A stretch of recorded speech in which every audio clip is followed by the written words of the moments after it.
Black people, we have to fight. Egungu, you see us. Ogu, we have to fight. Let's go fight.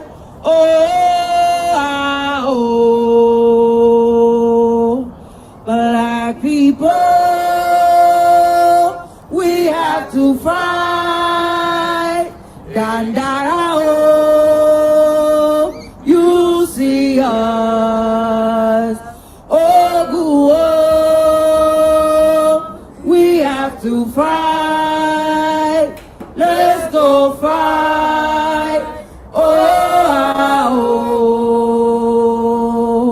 Black people, we have to fight.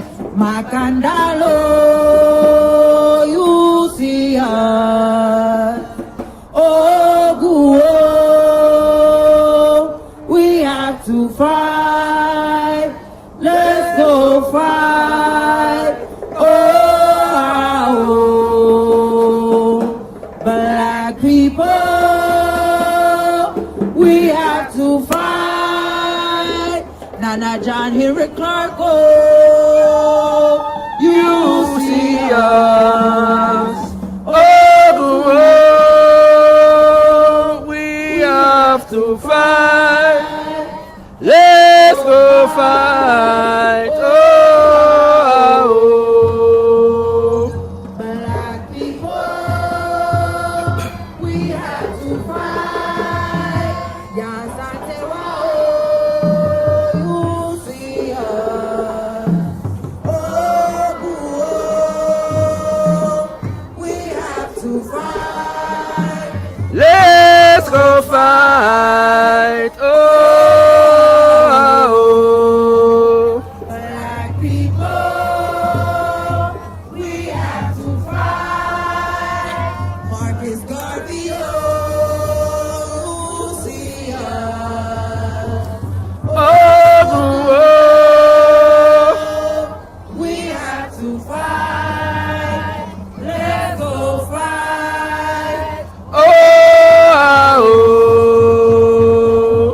Black people, we have to fight. Nana Zumbio, you see us.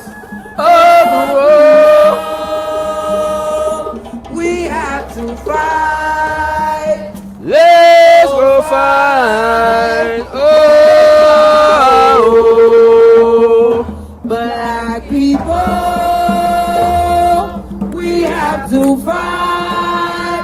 Nana Hannibal, you see us. Ogu, we have to fight. Let's go fight.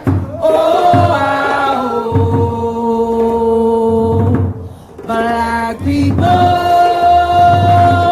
we have to fight. Ancestors, you see us.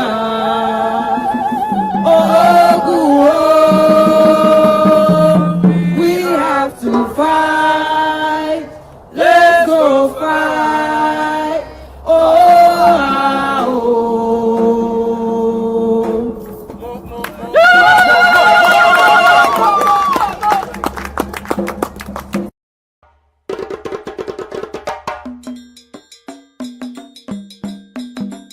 We have to have the courage to construct our own reality. And that's what Garvey was talking about. Because he said he looked around, he didn't see what he thought should be there. And so what did he do? He didn't get depressed about it. He didn't get defeated about it. He said, I'm going to build the government that we need to have. Ooh. Where do you get that kind of boldness from? So we got to go all the way back to Garvey, who said he would come again. He said he would be here with us, no matter how long it took. And I'm telling you that the way he comes back is in our work. Not honoring him in words, pomp and all of that stuff, but honoring him through doing what he did. How many of us have the courage to do that? The man took on the world for us and in our name. And then we come to Sodai. And in this presentation of the paradigm, I'm going to make this like what it is we want to reach. So Sodai is translated clear word in Dogana language. And I use it to mean that here we gain understanding. This is sight with understanding. And it is seeing beyond what just we think we see with this physical thing. It's seeing beyond that. And so we gain vision, because that's what vision is. With vision, you've got to be able to use the imagination informed by the African spirit. And Brother Amos, who I work very closely with, was a good friend of mine. He taught me, and he would talk about imagination. Image a nation. Do you see? But that's got to be part of vision. To be a visionary, you got to see beyond this box here. You got to see beyond the ma'afa. You got to see what is it that our people rightfully should have, and that's what Garvey did. Garvey had a vision.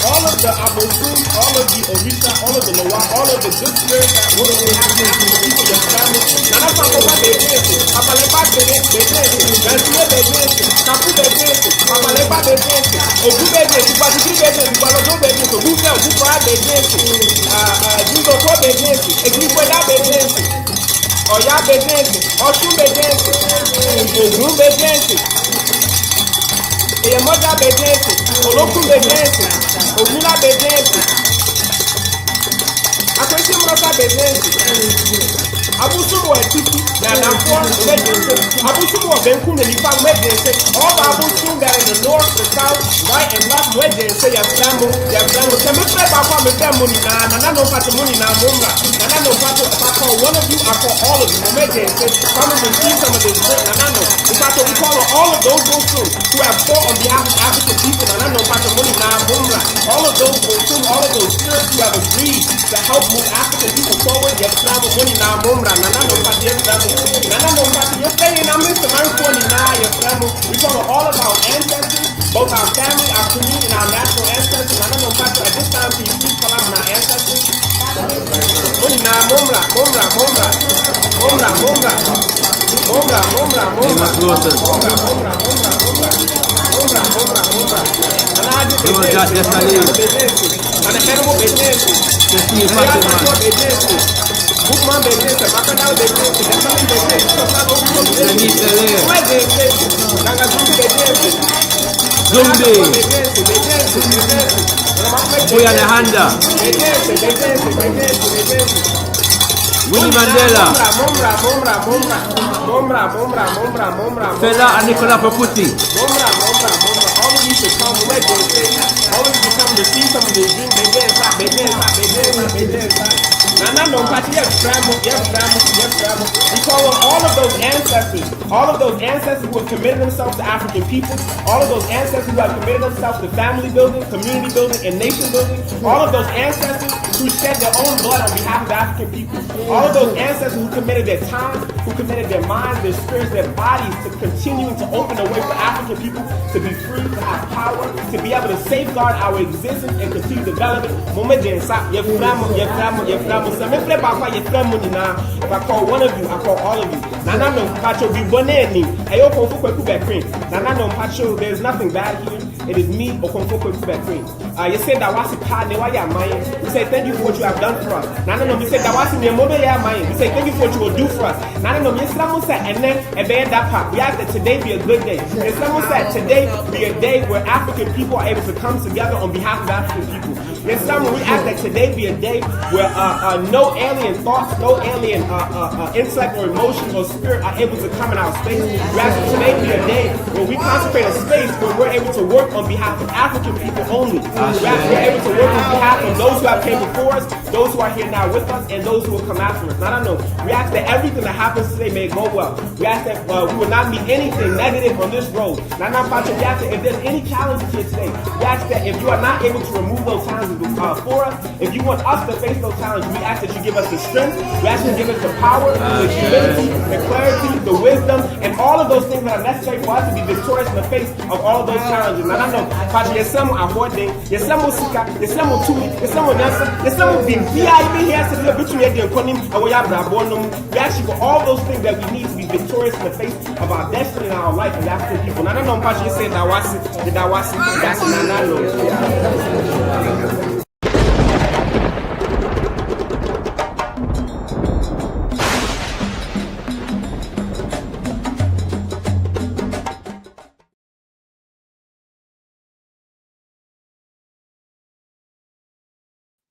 Tendai Mwari, be thankful unto the Mother, Father, creative life force of the universe. Kudzai Mudzimu Mukuru. We give praises unto our great ancestors. Abibi Tumi, Abibi Fahodie, African power and African liberation for all African people. Greetings and welcome, brothers and sisters, on this Ojama Day, Wednesday, the 2nd of the month, referred to in the Gregorian calendar as July, brothers and sisters. Yes, indeed, this is the day upon which 100 years ago, our great Baba, our great Papa, our great ancestor, freedom fighter, leader, Papa Patrice Lumumba was born, brothers and sisters. And so we had to take some time to honor his life and honor his legacy. I'm going to big up everybody watching right about now. Come true. And as you come through, we ask you to please hit the like button. Please hit the like button. Yes, indeed, brothers and sisters. And share the link. Share the link far and wide. Make the people them know. Say Shakara is live right here now on Kimbunga Media, honoring the life and legacy of Papa Patrice Lumumba. There is no place better to be than right yasso right now. And if you're not here, then if you're honoring Papa Patrice Lumumba, you're in good company. We will forgive you. But if you're not honoring Papa Patrice Lumumba, then make sure. And if you know somebody right now who is not honoring Papa Patrice Lumumba today, make sure you send them the link to this particular video, because there is nothing else that we should be doing today if it doesn't include honoring the life and legacy of Papa Patrice Lumumba. Brothers and sisters, time is running and passing, and I've got a short time with at least one of my guests this evening. So I'm going to dispense with the rest of the formalities and housekeeping, and let's get into the introductions of my guest brothers and sisters. In order of seniority, let me begin by introducing my father, spiritual leader of the Al-Kebulan revivalist movement. Greetings, welcome, Tendai Mwari, brother leader Bandaka. You're on mute, brother leader.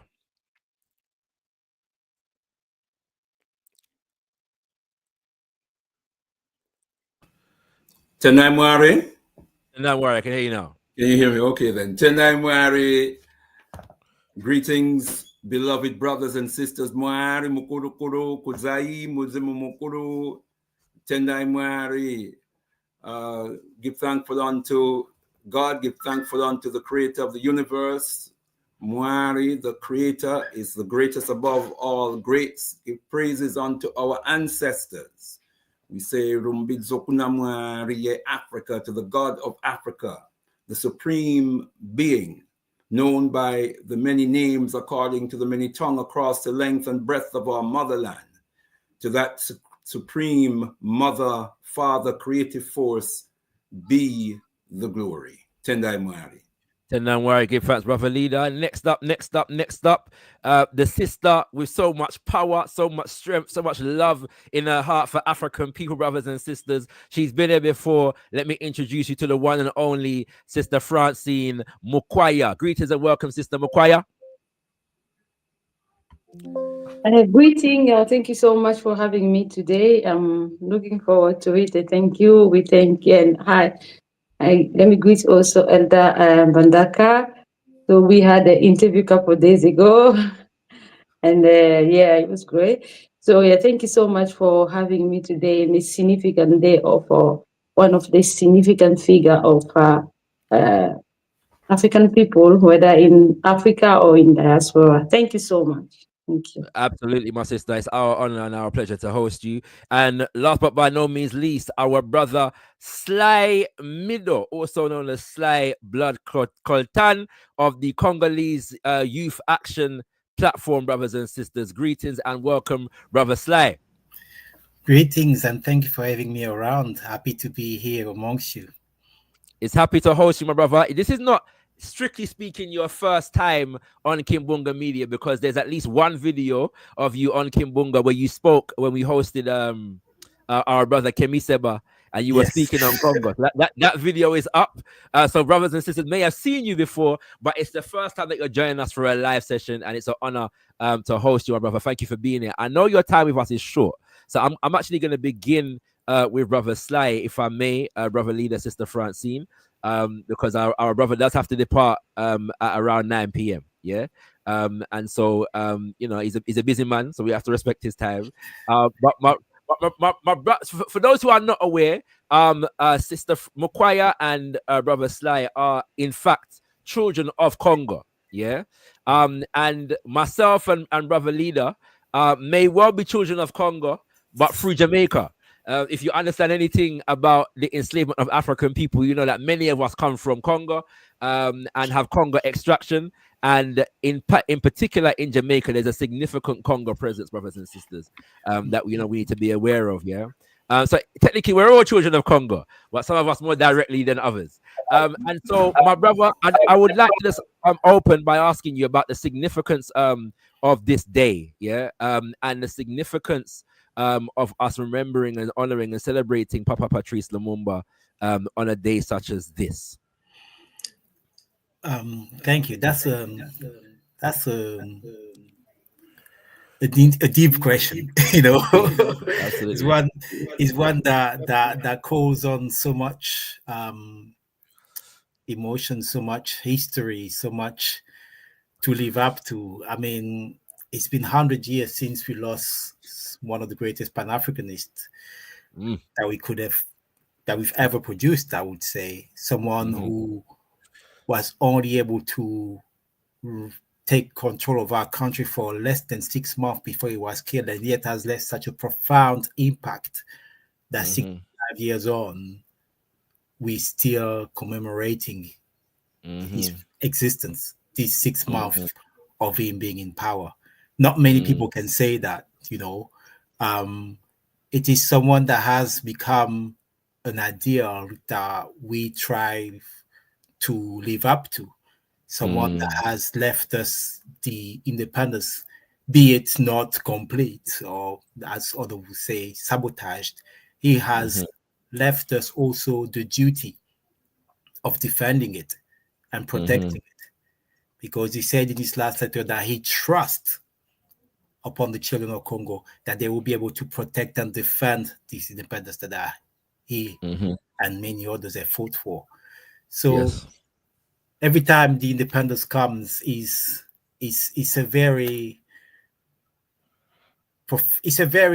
emotional time for me personally, because there's so much to think of, you know. First of all, on the personal side, you ask yourself, you know, what have we done of all the work that he has done. You know, where are we as Congolese people? Where are we as a nation? 65 years on, we were supposed to be the heart of Africa, beating, sharing our wealth, sharing prosperity, sharing the glory. We were supposed to be the engine driving development in Africa. And today, many would say that we are stalling the development of Africa. We are malfunctioning. We are not living up to our expectation. And some would even say, you know, there's no reason to say Happy Independence Day because there's nothing to be happy about. You know, just this week we have signed a ceasefire or peace deal that sounds more like a surrender deal than a peace deal, but it is what it is. We'll accept it for what it is. But at the same time, I do think that it is important to actually remember that this is the very reason why we have to commemorate and remember people like him.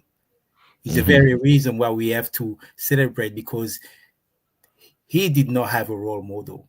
Or they, I want to say, because he wasn't alone. There was a whole generation of Africans trying to fight to end colonialism. They did not have people to look up to. This was never done before.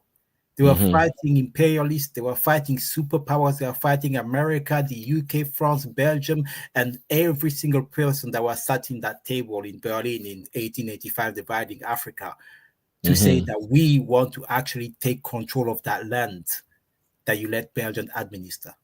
And they fought with all their strength and pay with their lives for us to be able to say that we can now choose our leader. We can now have a say in the destiny of our land. And today, to see us facing the same people, pretty much the same powers, you know, using proxies to subjugate us to going back to colonial time, it is a reminder that we should not let that happen. We should not normalize this. Yes, sir. Yes, sir. Yes, sir. Thank you, my brother. No, heartfelt, you know, and I feel the same. Like whenever I think I say the name Lumumba, it's so much joy and so much pain at the same time. You know what I'm saying? You know, it's one of them things, brothers and sisters. But he is such a great man. I'm gonna ask Sister Mukwaya the same question. But I want to ask you, but before I'm gonna ask you that question, Sister Mukwaya. Both of you, please let us know what is taking place, if anything, in Congo, to honor and celebrate Papa Patrice Lumumba today, or anything around this day. Thank you so much, Brother Shaka, for the questions. But first, if I have to answer for the first one, what is taking place? I maybe slightly knows, but I'm not informed about anything that is taking place. I have seen some event. I've seen some flyers of an event called Lumumba 100 in Kinshasa that's going to be held, but I don't really have the inside in and out detail. There's been nothing really put on the media, because it seemed to be, at the moment, the focus seemed to be on independence, which was, you know, yesterday, on the 30th of June. So that's kind of where the focus is at the moment. Not exactly, even though he is part of it, but he's more in that spectrum, so to speak. So 65 years of independence, and you know, his picture was there amongst the leaders, so to speak. Of course. So there has in January, I saw some event happening, but right now this week I saw some flyers, but I wouldn't be able to tell you exactly precisely what was going on. Yeah. Understood. Well, what I do know is that our people of the Congo internationally are in fact celebrating on this day, because I've seen various different things taking place in various different parts of the world. Yeah. So it's and that's and the beautiful thing about it is that it's not just sisters and brothers from the Congo, particularly, who are celebrating Papa Patrice Lumumba today. So we just want to give honor and thanks to all our brothers and sisters who understand the significance of this man enough to take out some time to honor him. Again, coming back to Brother Sly, because we have the shortest time with him, and you've kind of answered this question already, my brother. Well, in fact, before I ask you that, let me ask you about the legacy of Papa Patrice Lumumba, and what in your understanding was his vision for the Congo. What is the Congo that he was fighting for, and what is the Africa that he was fighting for? I think his vision was pretty much nourished by the Pan-Africanist movement and the likes of Kwame Nkrumah of a Congo that will be prosperous and helping to the development of Africa as a whole. Yes, A Congo that would be able to support other African nations to liberate themselves from colonialism. A Congo that would be today as important as a player as, for example, South Africa is, or for example, Nigeria in terms of economy. You see what I mean? Congo should have been one of those pillar nations that is at the heart of African decision, because we have so much potential that the continent should harness. We could be solving energetic issues for the future, for not just the Central Africa, but for the whole continent. And even Ramaphosa mentioned that, a couple of years ago, he was talking to a speech saying to the World Bank is, if you really want us to develop ourselves, help us develop infrastructure in the Congo that will help empower the whole of Africa. Because that's the role that we are supposed to do. We have so much potential, and not just in terms of natural resources, but also in terms of human resources. There is so much incredible amount of talented people, incredibly smart people that you find when you walk around the street of Congo, incredibly creative people. Our music is still flourishing despite an industry being very little supported. Absolutely. And just imagine how far we could have been if the right leadership and if also the right vision was put in place after the assassination of Lumumba. Because after the assassination of Lumumba, one thing that was done is to make sure that whoever will be there put in his place does not carry. It was like an assassination of his vision as well.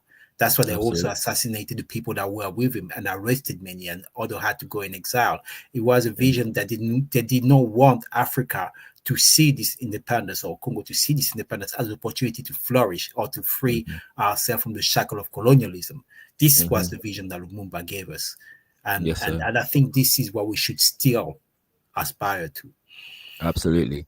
Brothers and sisters, if for those who have been watching, dutifully Kimbunga Media, you will know that we've been engaged in a bit of a series called How Lumumba Fought Back. And that is because many of us know of the fact that he became Prime Minister of the Congo in June of 1960, and that he was assassinated in January of 1961. But there's so much that took place in those 6 months. That whole 300-page books are written on just 6 months of this man's life. And much of what he did to fight back against the forces of Western imperialism as they were affecting the Congo and the entirety of Africa at the moment, a lot of those details are really, really unknown to us and get lost in the narrative of how Papa Patrice Lumumba was assassinated, with some understanding for why that is the case. But it's necessary for us to know how this man organized among the people of the Congo and how he attempted to defend the interests along with others of the people of the Congo in that time, brothers and sisters. So I do encourage ones and one to check out that series. And that kind of leads me to my next question to you, and then I'm going to ask Sister Francine the same question, which is, growing up as a youth from the Congo, Brother Sly, how much was Lumumba a part of your education, a part of your consciousness growing up? And in what context did you come into an awareness of Papa Lumumba, and what impact did he have on you personally? So growing up in the Congo, I was born in the 80s. So back then, Congo was called Zaire under Marshal Mobutu. And Mobutu carefully boxed Lumumba to simply being the father of the independence. And that's as far as it went. The story about how I remember being taught at school that, we got the independence on the 30th of June because of Patrice Lumumba, and being told that Lumumba was killed, but not by whom, because the person who killed him was the person leading the country, not how or why, because the person that killed him was the one running the country. He could not obviously erase completely Lumumba, but if he could, he would. But that's just my personal experience. I can't speak for everybody else in the Congo, but I can tell you that his image has the big, great Pan-African that Congo produced wasn't there. For 32 years, that image wasn't there. The 17th of January was just another day on the calendar. Didn't mean anything at all to anybody. It was almost like just like a pretty statue that you just put there in the house, like a trophy that looks nice, and nobody tells you really what that represents or how it got there, the symbolism, the story behind it. That's pretty much what it was for me. I don't know about you, Francine. Yeah, my brother, it's interesting how the colonial and neo-colonial reality replicates itself across the African diaspora.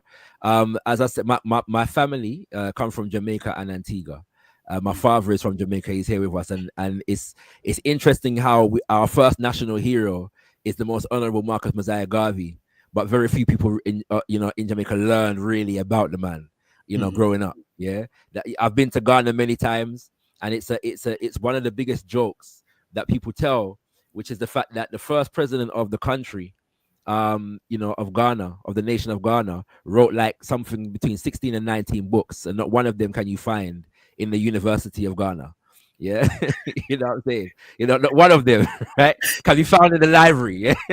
of the University of Ghana. I even went to the Osaje for Kwame Nkrumah Mausoleum, which is a museum that is dedicated to him, and there was maybe there was not an Nkrumah book. There was a book about Nkrumah and a collection of his speeches, but none of his actual books that he wrote was actually in the mausoleum dedicated to celebrating his life. It's a very interesting situation. I'm not even surprised. Right, you know what I'm saying? It's mad. Sister Makwaya, the same question to you. Was Lumumba, a part of your education and learning and consciousness growing up? And if so, or if not, how did you come to know about this man, and what impact did he have on you? Thank you so much for the question. First of all, before I answer your questions on this question, I'm just gonna try and mention.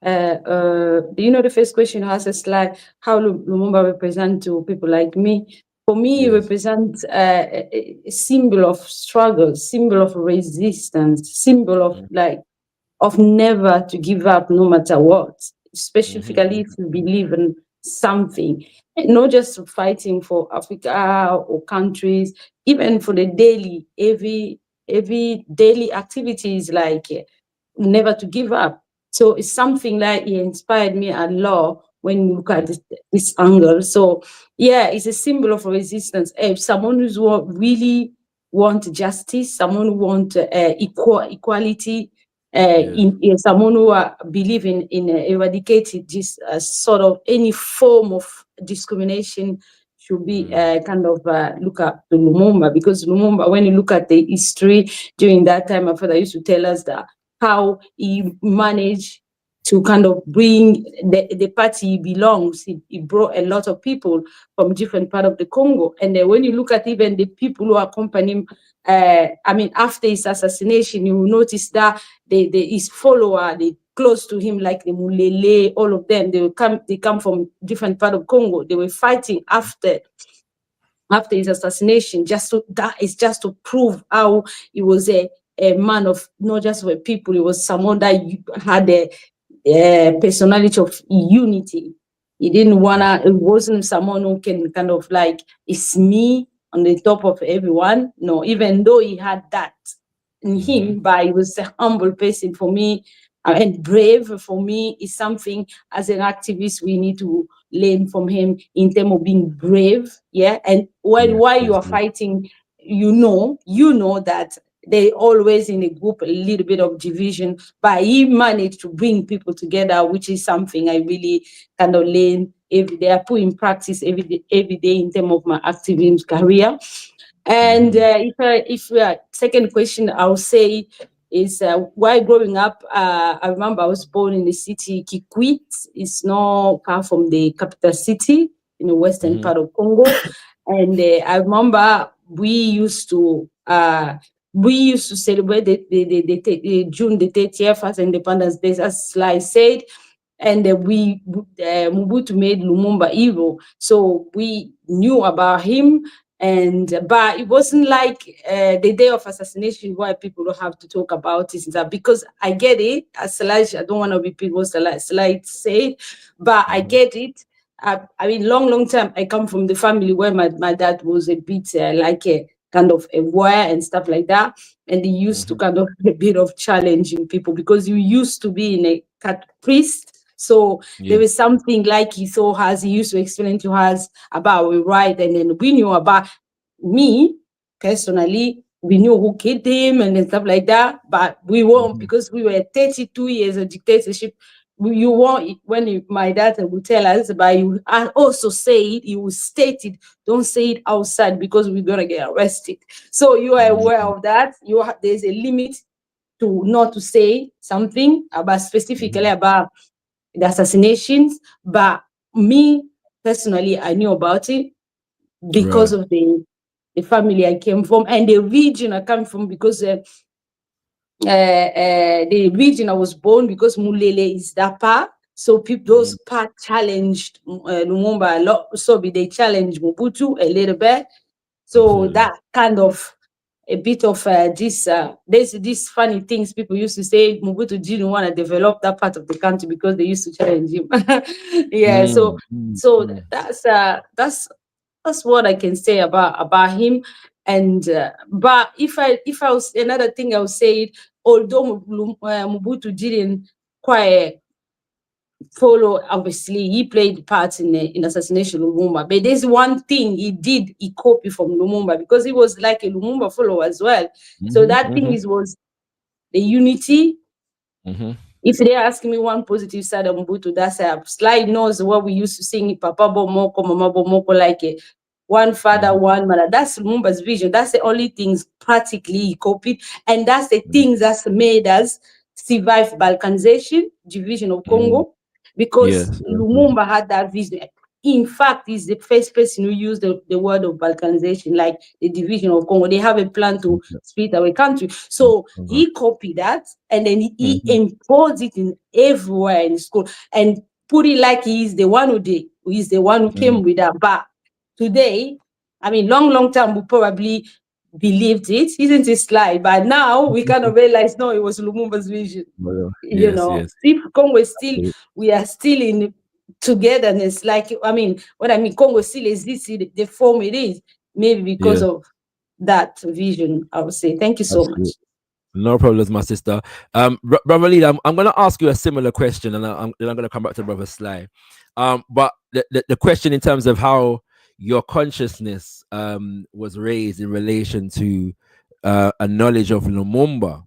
But I'm going to ask you to speak on this, Brother Leader, through how we were blessed with the name Bandaka. If you can please tell that, because I've touched on this, but I've not gone in on it. I've said in a previous show that I have Lumumba to thank for the fact that I have the name Bandaka. But I was waiting for you to be here to really, explain how that happened, Brother Leader, because you are the one responsible for this occurrence. So please, through the name Bandaka, can you just explain how Lumumba came into your life? Tendai Mwari, Rumbidzo Kuna Mwari, Africa, to the God of Africa be the glory. Kudzai Mudzimu Mokoro. We give praises unto our great ancestors, because without our ancestors, we would not be here today. I want to give thanks and praises unto our Creator and our great ancestors for blessing us with this occasion, this great and wonderful occasion, where we gather in cyberspace, as it were, to acknowledge and give due credence and thanks for the life, for the legacy, and for the sacrifice of a great and wonderful African warrior king who wanted only the liberation, the empowerment of his people, the glory of our African creator, and the attainment of a much higher quality of African human existence. Give thanks for Kimbunga Media and especially Brother Shakara for your energies and for your enlightenment and the love that you have of our people. It's an honor to be here this evening. And what you're asking me to speak to, I spoke to a couple of days ago as Sister Mukwea would attest, because she was on Africa Speaks with Al Kebadan on Galaxy Radio with us on Kujichagulia, otherwise known as Monday evening, while we were paying tribute to Papa Patrice Lumumba. So it's an honor to have the platform to do so again. I have the Pan-African Congress movement, one of the leading Pan-African movements in Africa, UK, so-called Britain, or in other words, the African nation domiciled here in the UK. The Pan-African Congress movement in 1984 had an event called Africa Heroes Day. And at this event, we honor great African heroes in the historical fight for African liberation.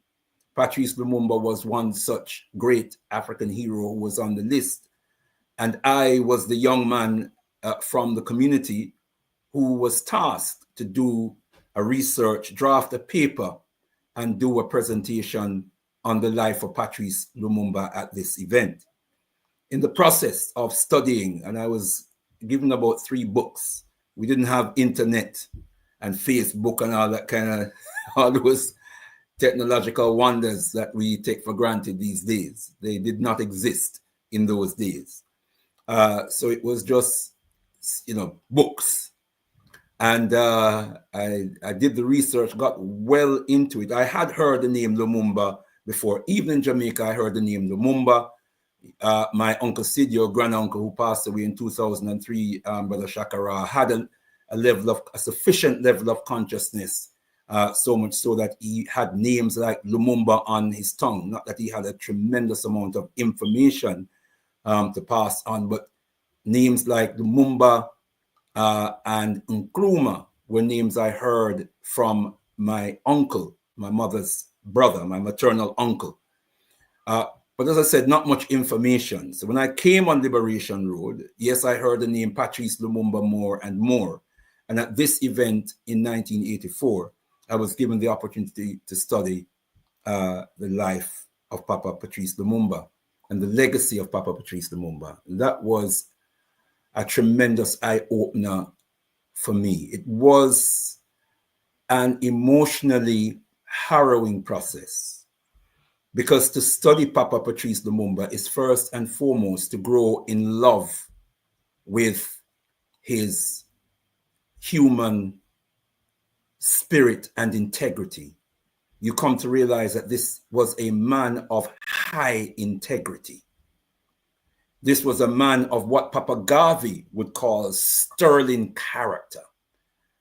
And so that had a tremendous impression upon me. And I just grew as I studied the man, his work, his commitment, his resilience, his tenacity, his willingness to sacrifice his life for his people. My love for him grew more and more and more. And then I had to study the fact that he was so brutally and so savagely tortured, brutalized, and then assassinated. And then to know that in the face of all of this wickedness, all of this barbarity, that he stood firm and resolute. And when I learned what they did to him in life, and then what they did to him in death, that even after taking his life on a firing squad, that was not sufficient for them. They buried him. They dug him back up. They dismembered his body. Buried him again. dug him back up again, dismembered his body, doused it in acid so that there was no trace of him on the planet. What we didn't know then was that they had stolen his teeth. They had stolen his teeth. Now, that was returned to the family in 2022, I believe. June 2022, that was sent back to the family. But one tooth was sent back. And I remember seeing a documentary where I'm sure that the criminal who stole Papa Patrice Lumumba's teeth said it was two that he had taken. Yeah, and it was some joke to him as well that he had Papa Patrice Lumumba's teeth. So spare us a moment before, bear with me, Brother Shakara. Go ahead. And let us just spare a moment for the wife of Papa Patrice Lumumba, Sister Pauline, and what she suffered in the assassination of her husband with her 5 young children. Papa Patrice Lumumba was only 35 years of age when he was assassinated. 35 years of age. He had not even seen his 35th birthday when the Congo became independent. In 1958, when he traveled to Ghana to that famous conference in Ghana, he was 33 years young. So in his early 30s to his mid 30s, he took on his shoulders the weight of the destiny of the people of the Congo and the people of Africa. Because when you hear his words, he was not only focused on the Congo and the liberation of Africans in the Congo, but he was focused on the entire African continent. Take it a little bit further, he was concerned about the African world. Absolutely. So when I studied all of that, I became very, very passionate. In fact, I broke down at one point in tears over the suffering of Papa Patrice Lumumba. I was going to go on to say, let us also spare a thought for his children as well. His children, all of whom, as I understand it, are alive and are still fighting for justice for their father, and has filed a lawsuit against the only surviving of the active murderers of Papa Patrice Lumumba, who lives in the Congo. Sorry, who lives in Belgium. And they're bringing a lawsuit. He's in his 90s. I think he's 92 years of age. And a lawsuit has been registered in court against this character. So we think about the family, the sons and the daughters, Francois, Guy Patrice, Roland Gilbert, Juliana, and Marie Christine. The children of Papa Patrice Lumumba. Let's think about them at this time. Think about them on a day like this, the birthday of their father, that they cannot contemplate this day without having to relive the deep pain of the suffering of and the martyrdom of their father. But what the family, the trauma the family must have experienced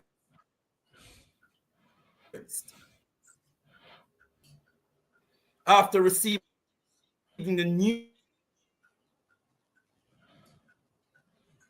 raise those children, her family and community, but single-handedly in the sense that the man who sired those children with her, as Papa Omowale Malcolm X said, he says he was the greatest black man to walk the African continent.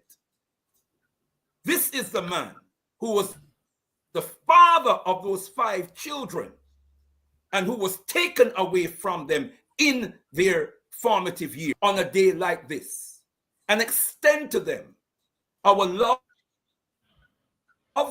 extend to them our best wishes, our prayers for continued healing. We have to extend to them our collective healing meditations.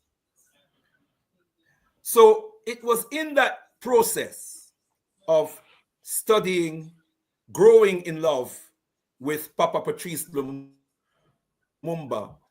and then breaking down in tears over the suffering of this great man and the sacrifice that he made for our liberation, that I decided to connect myself further with Papa Patrice Lumumba and the Congo, naming my African names. It's a process that Africans in the diaspora who have come to realize that the names that we carry, the Europe, are slave labels that we were branded with during slavery. And people like myself, when we come into this consciousness, we relinquish those slave labels and we take on, we reclaim. We don't say we change. We say we reclaim our African names. In other words, we are reaffirming our birthright. It's not just a matter of choice or a matter of preference. It's our birthright. Affirm at our birth that was taken away from us. And so I decided that my family name should be rooted in the soil of the African continent and in the center of the African continent and in the place where Papa Patrice Lumumba was born and so brutally assassinated. And so I asked, having learned in those young days of the power of the spirits of our ancestors, I asked the ancestors selecting my family name, and the guidance took me to the name Mbandaka, which is a place in the Congo. I give thanks and praises unto the Creator and the ancestors for that guidance and for that inspiration. So in that sense, Brother Shakara, as you said, and I can see that we have some technical problems at the moment. But in that sense, I do see myself, my family, as being connected spiritually with the Congo through that name, Mbandaka, but also through the connection, the spiritual connection and political connection that I was blessed with when I did that study on the life and legacy of Papa Patrice Lumumba on behalf of the Pan-African Congress movement for that presentation at the African Heroes Day celebration in 1980. The Shakara at the moment, and I'm not even sure if you can be heard, brother leader. But what I'm going, there are some technicals. So what I'm going to suggest you do is just go out and come back in. Yeah, because it's kind of getting worse at the moment. So I'm going to suggest you go out and come back in, and yeah, hopefully it will resolve itself through that process. I hope you can hear what I'm saying.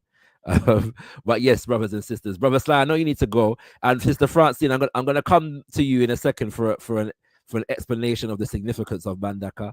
But so stay with me. But before that, Brother Sly, I'm gonna read some words of a Lumumba speech, and I want you to contextualize the significance of Lumumba and his work in relation to the Congo today. As I said, you touched on this already, but let's go deeper into this, because the real honor of the man is to continue to work for what he was fighting for.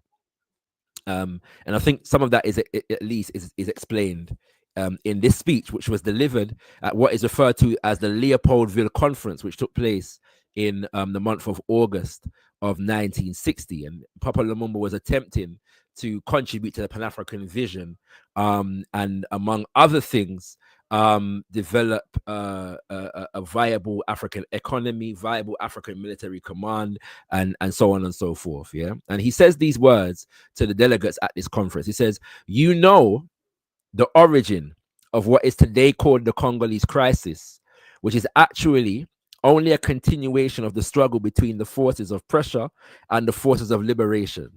At the very outset of the Belgian aggression, my government, the guarantor and representative of the sovereignty of the Congolese nation, decided to appeal to the United Nations. The UN has responded, and so has the free world. Belgium has been condemned. I went to New York to show the world public opinion, the moving forces of the Congolese drama." And then he goes on. I'm going to skip a piece.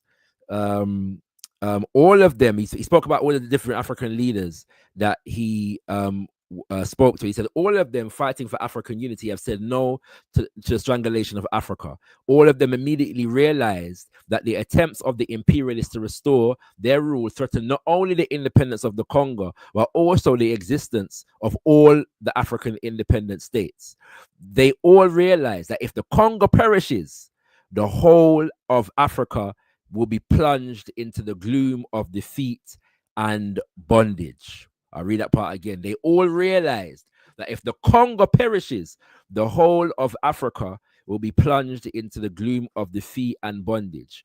My brother Sly, he begins this by talking about the Congo crisis, what is called the Congo crisis. 60 odd years later, bro, we're still talking about the Congo crisis. Yeah, we are still talking about the Congo crisis today. So please just contextualize Lumumba in the significance of what is taking place in the Congo today, and how our remembrance of Lumumba, the legacy of Lumumba, informs us about understanding what is taking place in the Congo and what we need to be doing to address it. Yeah.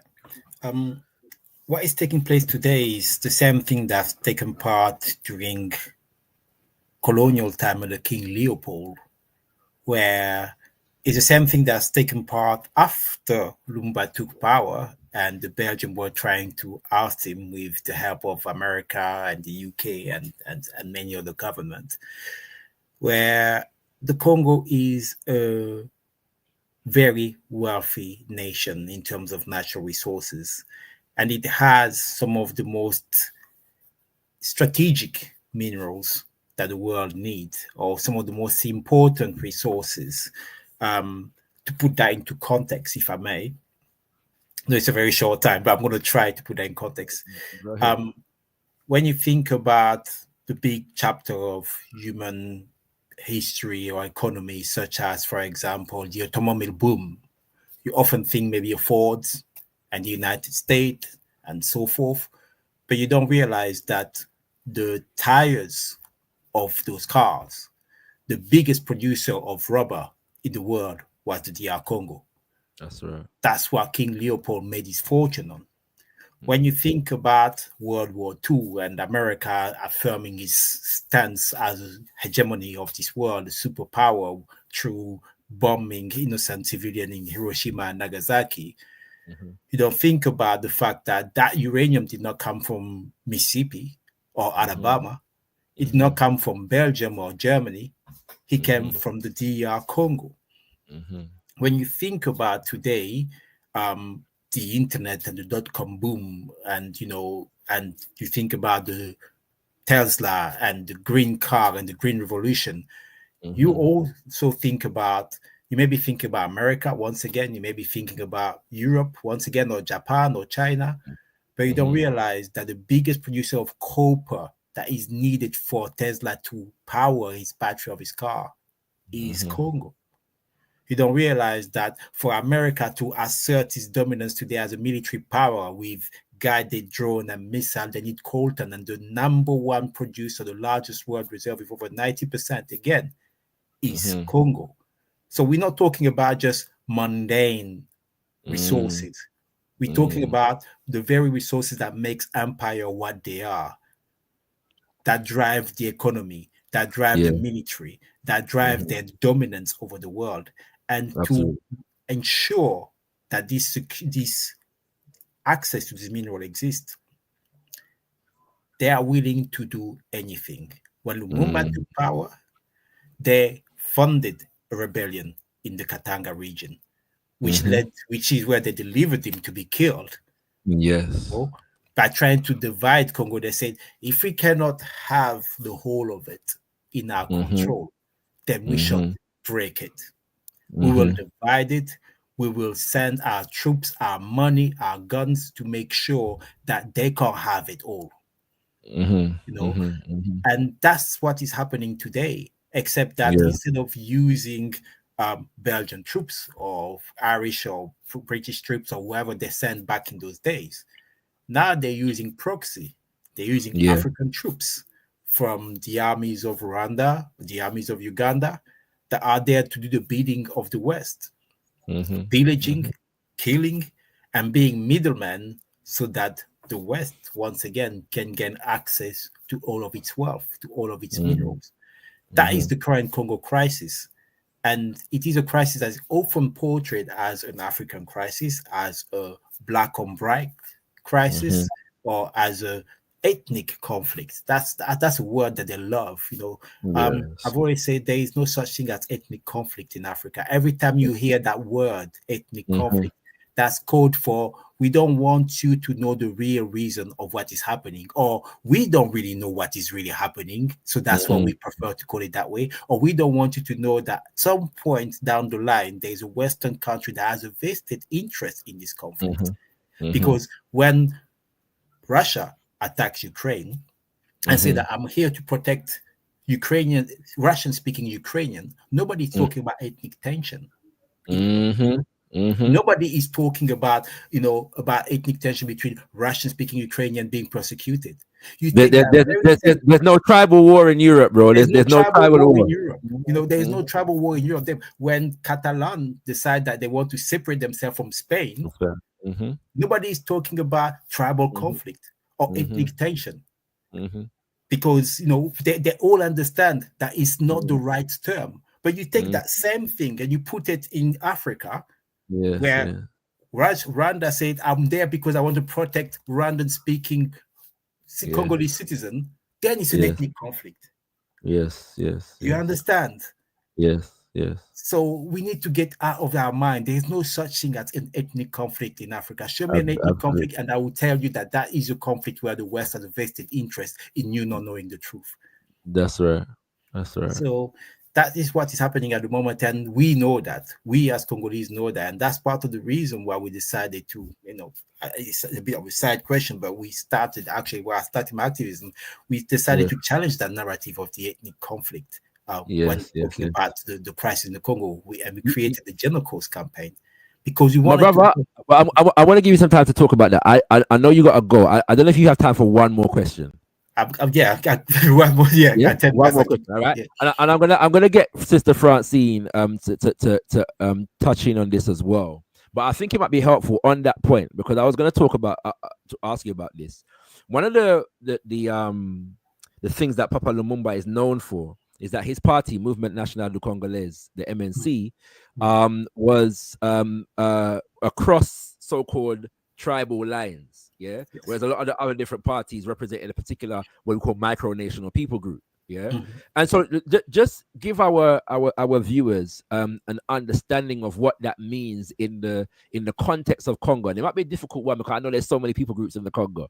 But what is the significance of that appeal to be able to cross the so-called tribal lines, and how can our people understand Congo in terms of the different people groups that make up Congo, and the significance of Lumumba being able to galvanize the forces of all of those different people groups in a mass movement in the Congo?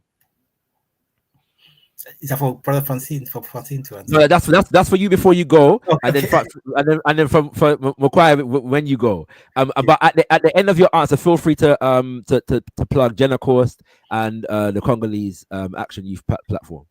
Yeah. So having people from across the ethnic group goes to shows that Lumumba, first of all, for me as a leader, had a vision. Yeah. And that's a vision for a nation, not for a tribe, but for a nation. And that vision was embraced by that nation. And as Francine mentioned earlier, it is one of the few legacy that we in Congo still have to this day. Don't get me wrong, tribalism exists everywhere to a certain extent. Yeah. But the major difference in Congo is that wherever there are Congolese, so this is a joke that someone was saying. It's like, I was actually celebrating the independence in Southampton, that this weekend, and someone mentioned that. He says, one thing I like about being Congolese is that wherever you are in the world, if you meet another Congolese, that's all he needs to know, that you're Congolese. He's never going to ask you what part of Congo you come from. Never. That's not always the case in many countries. And I can tell you that from African, that although we'd have to go far in Rwanda, that would not be possible because of ethnic tension that have been built. But Congo, throughout Lumumba and even after Lumumba, through Mobutu, one thing that was forged upon us is to acknowledge that our national identity is stronger than our tribal identity. It overrules it. That wherever I am, wherever I go in Congo, it's my home. I can be governor of the north, of the south, of the east, or any other part, and nobody will ever say, you are not from here. Because I'm Congolese. And that is a very significant achievement, considering how many times the Belgians and the West have tried to use the tribal fiber to destroy the Congo, to balkanize the Congo. Even during that conference, that's why I was referring. They decided to tell the people from the South, you'd be better off before we've had them. They hated Lumumba. They decided to create, and they were tribal, those people in the Katanga. It wasn't a cross-national coalition. It was pretty much a case of us. They almost said themselves as a nation. Which in a way they are, because for us the word that we use in our language in Lingala for tribe is actually nation, So that's what they are. But Lumumba was a leader of a movement that broke those boundaries, that broke even the boundaries of Congo itself, because as I say, he was a Pan-Africanist, and that's I mean, to me, that is what that means. That's the legacy of his work. So Thank you, my brother. Before you go, let's please let people know how they can get in contact with you and the organizations of which you are a part. Yes, certainly. Follow us. You can follow us on any social media platform with @Genocost. We actually will be having an event on the 2nd of August this year in London, to which you are all invited. I hope to see you there. Where we'll be commemorating again another year of the recognition of the Congolese genocide, or genocide for economical gain, which is why we created the course Genocost, because we wanted to make sure that people don't think that this is something ethnic. This is nothing to do with the shape of someone's nose or the color of their skin or their accent. This is all to do with the profit and the minerals that the world requires and are not willing to pay the price for it. So follow us at Genocost, whether it's on Twitter, TikTok, social media, you'll find us there.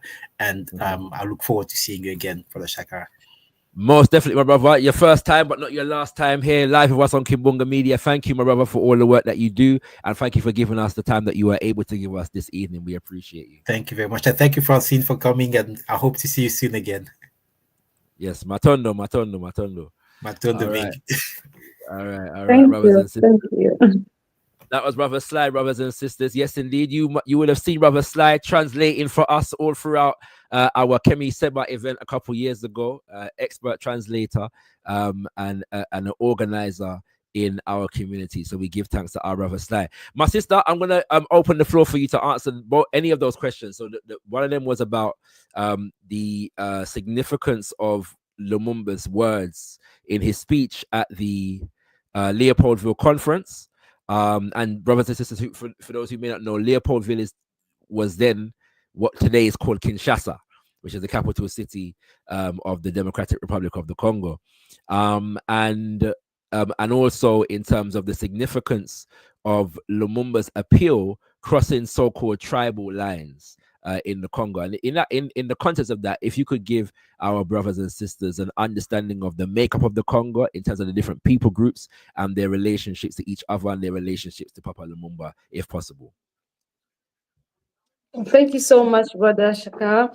Let me just go straight away. But before I answer the questions, I want to add something we sometimes tend to forget. I mean, just for the sake of your audience as well, I believe you know this. Apart from what Sly Sylvester said, and most of the audience knows about the minerals and all that, like Congo is the richest country in the world in terms of minerals, but we tend to forget that Congo has got the second biggest rainforest after the Amazon, and we all know that those rainforests is Congo Basin.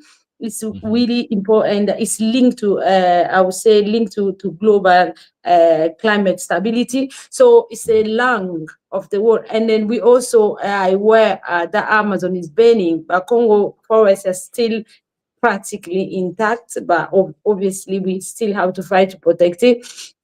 So Congo actually contribute in that theme, and people need oxygen and all this. We know how climate change is related with the forest and all that. So Congo actually also protecting, not just giving the world minerals, but also, I mean, in terms of climate change, Congo is actually contributed a lot in that sense.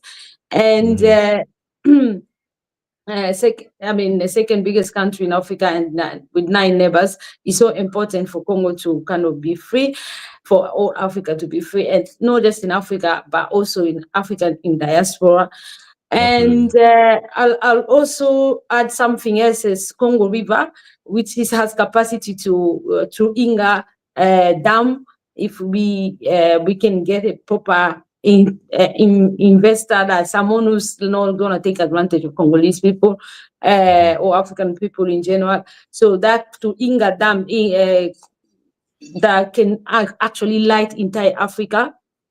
So we lack electricity, but of course there is to Congo, to Inga, to Congo River, we can give a lot of African people in Africa, all of them, electricity. So I wanted to add that, because there is this stigma. Most of the time we talk about just minerals, but there is all the important minerals, and it's very, very fertile. I need to mention that as well. When I was young, you are going to school, you eat your mangoes and you drop or whatever it is. 2 days, you see the tree coming up. So that's how fertile the land is. So it is like very fertile. And if I need to answer your questions based on the group that made up of Congo, Congo's got 450 tribe. But we have the 4 bigger one that is like, if that is a makeup of the regions. But in terms of tribe, we like overall we have 450 tribes, small tribes. But apart from that, there's a 4 bigger national language where is Swahili, Kikongo, or Lingala, and Chuluba. So, I mean, growing up when I was back in Congo, we were not really like, it was rare that people to talk about tribes and stuff like that. The tribe things is start coming up now because people are trying so hard to kind of divide Congo, but it's not working, and I believe it's not going to work still. Because why I'm saying this, because there's one thing, apart from what Sly said, there's one thing when we talk about, like, we may have opposition, people in power, all the Congolese, like, sort of like a political division and stuff like that. That is everywhere, even in the UK, Jamaica, everywhere, like opposition, people in power, those that abuse of democracy, if I have to put it that way. But every time when someone talk about integrity of Congolese land, all Congolese, we come together. We use one sentence. No, we say no about Ancestral Congo, meaning no no balkanization of Congo. So if you touch that part, it's like you touch the very existence of Congolese people. So in another way, it's because they tried so many times, Brother Shakara, to divide the Congo, to do what like they did with Sudan, but it has failed woefully. Because when you talked about this, we had a lot of invasion, Rwanda and Uganda, and we had a occupation so many times, but it's still they can't convince people, to leave the power. It's difficult. Today, I practically believe that it's not going to happen. And now even it's difficult to manipulate Congolese youth, which are majority based because of the people, because of the social medias and stuff like that. People, oh, YouTube, what are you doing now? People who prefer, Congolese who prefer watching that. Even they don't watch it live now, but they watch it after, then watch BBC, for example, or watch whatever RFI French thing, because they don't trust it anymore. There's a lack of trust in terms of mainstream media. So, and that is for me, is something that I believe our fathers. If I go back to the second question, that's what the wish was. Because if you look at all the coups in Africa, usually they manipulate using the media, mainstream media. So I'm into psychology. They manipulate you or your brain, and then you start attacking your leaders. We're looking at why is not working in case of Traore. I believe because we are informed, we are not depending on the mainstream media. If you were dependent on that, they would succeed. Today it's become very, very, very difficult to kind of manipulate people. People can go and search themselves, or films, whatever you are, you can go there and film and show the proof. So it's become a little bit difficult compared to the time of Lumumba, because when you look at how they, before they kill him, they use a lot of medias, and then they call him communist. Even though he said no, but they were looking something to kind of, and that during this time when you're communist, you are evil practically. So they have to get rid of him. So I mean, overall, Congo, I would say that the legacy of Lumumba. Today we have a lot of Lumumba. It's so important for me to mention that as well, to state it. There are so many people who are actually, even some of them died. Let's say, for instance, a priest who came from the eastern part, where there is instability in eastern part of Congo. He was killed by the Rwandan troop. His name is Bishop Muziriwa. So he was killed, and then he trains a lot of students. And during that time when the invasion started in 1996, they have to kill him because he was really like a fire. Like you can feel it. These people who follow Lumumba footsteps, and they kill him because he didn't give up. He didn't give up. And then for him, before he died, he trained a lot of young people, or university students. And in 1996, and one of them is my husband. So he actually was an activist at that time, young activist. So he trained that people, and then he said that we can't give up. If Lumumba didn't give up, why should we? Even if I die now, it doesn't matter. So and then at the end, they all have to run. They actually have to leave the country because their life were in danger. Like, so his name is Stephen Pombe, and then there's one in Canada. You know how they kick you have to run for your life. One is in Canada, Wilfried Amici, and one is in Italy. So they kind of, and some of them went back to Congo, but my husband stayed in. So so I mean, the legacies of people, and then after them, there were new movement came out again. Lucha. I mean, after them is us, if I have to put it that way. And then we have Lucha, and you have Sly. All that. So it's been like, we are still, because we believe that. I personally believe that we as Congolese people have a right to kind of enjoy what we've been blessed by God. We can't just like people taking advantage of everything we got, and like everyone want a piece of Congo, but Absolutely. they don't want Congolese. It's not. So that this is why we are still keep fighting, because I know we will overcome. We will. Absolutely. Yeah. Absolutely, my sister. Thank you very much, brother leader. I'm going to bring you back in. I think we've stabilized. Tanamwarak, let's see if we can just do a sound check. You're on mute. Lord. Brothers and sisters, technology, that's how it goes sometimes. Brother leader, you're still here, but it says your devices are not connected. So I'm not sure if you can hear me. So yeah, you might have to reload and come in again. Brothers and sisters, I'm gonna open up the chat. So the link is in the chat for anybody who wants to come live with myself, Sister Mukwaya, and Brother Leader Bandaka, in relation to honoring Papa Patrice Lumumba. Anybody that wants to come.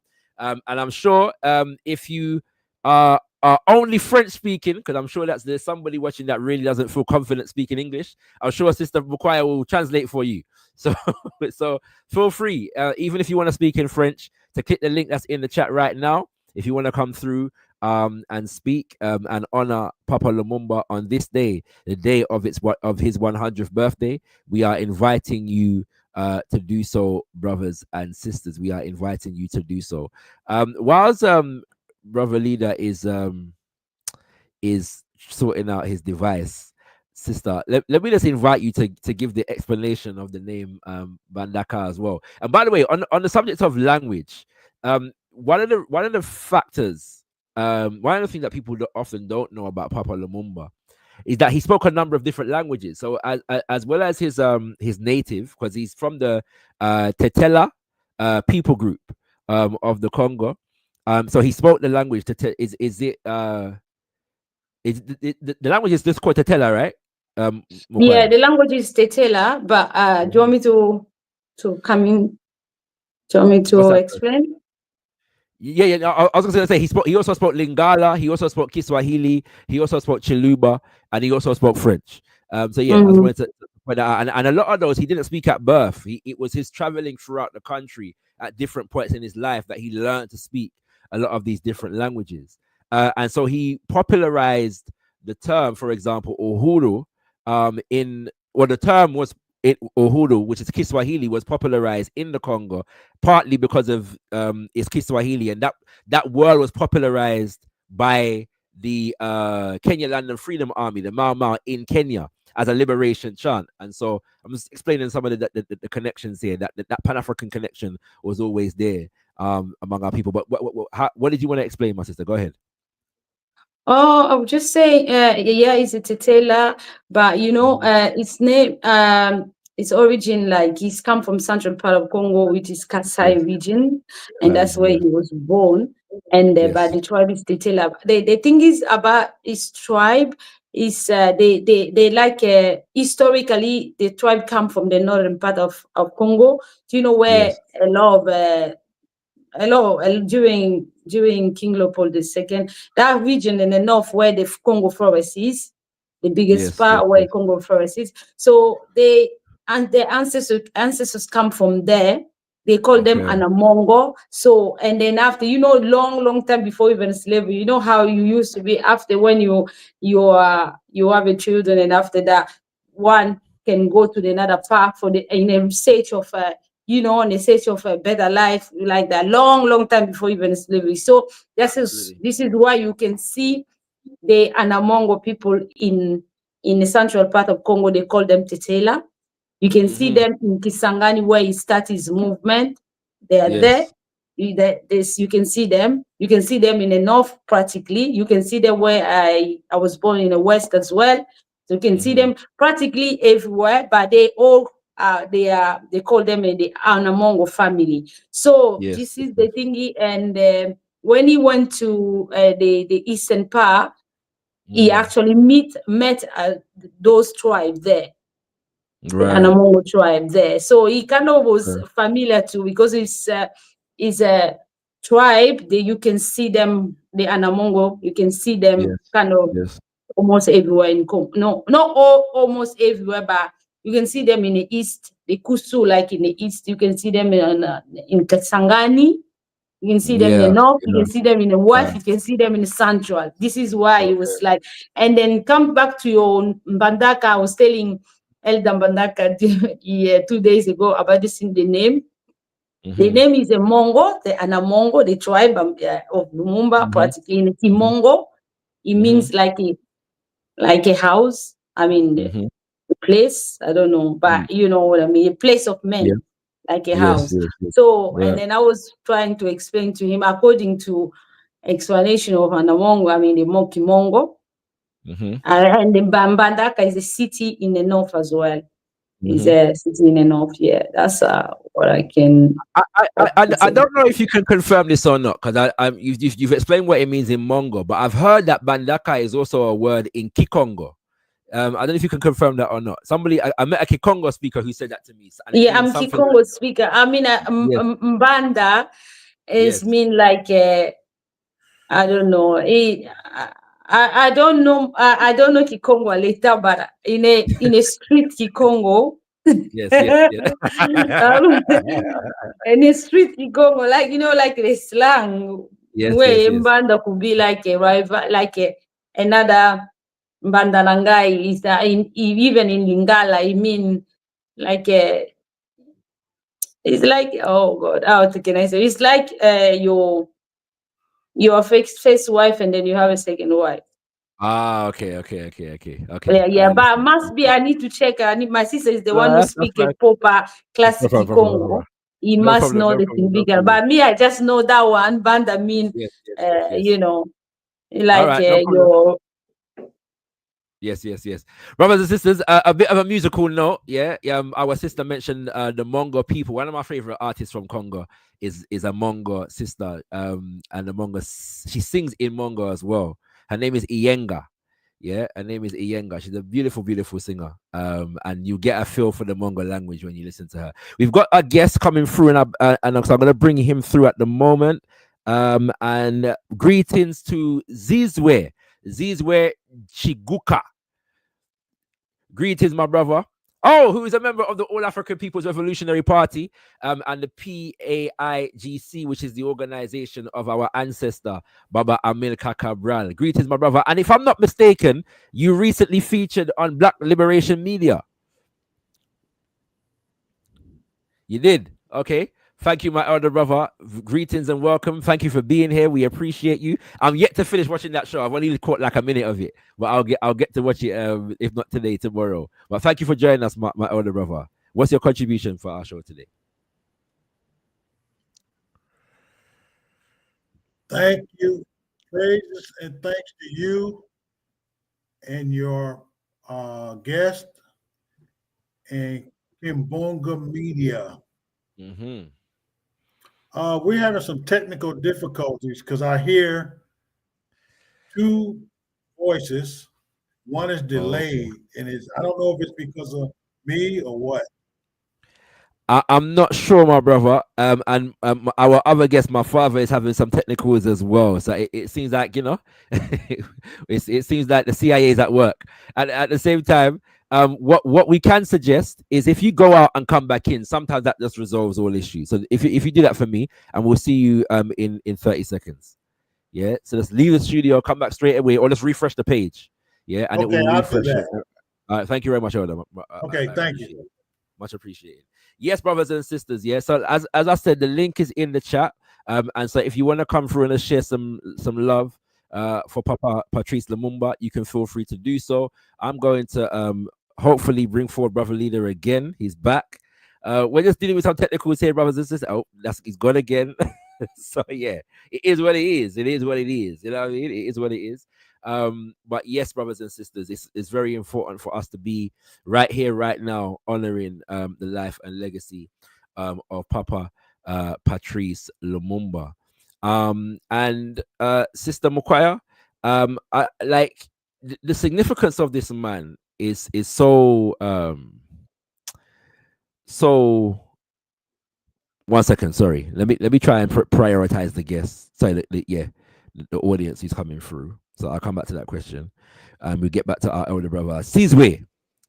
My brother, can you hear? Yes. That's better now? Okay, good. We're having the same problem. Oh, the same problem. Okay. Are you able to persevere? Yes, I think so. Yes. So, Okay. Go ahead. Black Liberation Media, with brother and comrade Jared Ball, I talked to him about the secret agreement that Papa Lumumba signed with Kwame Nkrumah and the Union of African States, and the significance of that. As you correctly stated, and as Brother Mandaka said, and Sister Francine said, Patrice Lumumba was thinking on a Pan-African scale. When they had that conference, the All African Peoples Conference in the Congo, he signed this agreement to become part of the Union of African States that included Ghana, Guinea, and Mali, that started in 1958 when Ghana provided a loan to Guinea Conakry after the French tried to destroy the economy, ripped off everything, destroyed the piping, killed animals, did all they could to destroy the economy. Ghana stepped up and provided them a $10 million pound loan.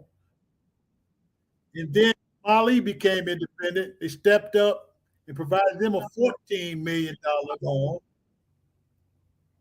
And they created the Union of African States, first with Guinea, Conakry, and Ghana. Then Mali joined later on. And so Lumumba was going to join that whole union. And then they were going to try to unify with the other states in Africa. But of course, the imperialists were very scared, and they had to do something to stop it, especially in regard to the Congo with its mineral-rich resources and being in the heart of Africa. And like you stated in your presentation, it was going to be the headquarters of the United States of Africa. So they had to put a stop to it. And so this was the most important assassination in the history of Africa. And then they proceeded to overthrow Kwame Nkrumah, as we know, and assassinate Modibo Keïta, who was the leader of Mali. They had to stop the onward progress of Pan-Africanism. So those are very important points to bring out also. This, he went to the U.S. to try to get the president of the U.S. to support the independence of the Congo. And the president of the U.S. decided he was not going to meet with Lumumba. That was President Eisenhower in 1960, July 25th, by the way, less than a month after independence, when the Katanga and Shombe broke away. He tried to get President Eisenhower to help stabilize the Congo, but he refused it because he knew they were behind the balkanization of the Congo. He refused to meet with Lumumba. And when Lumumba came back, they held a conference, and he immediately signed to join the Union of African States.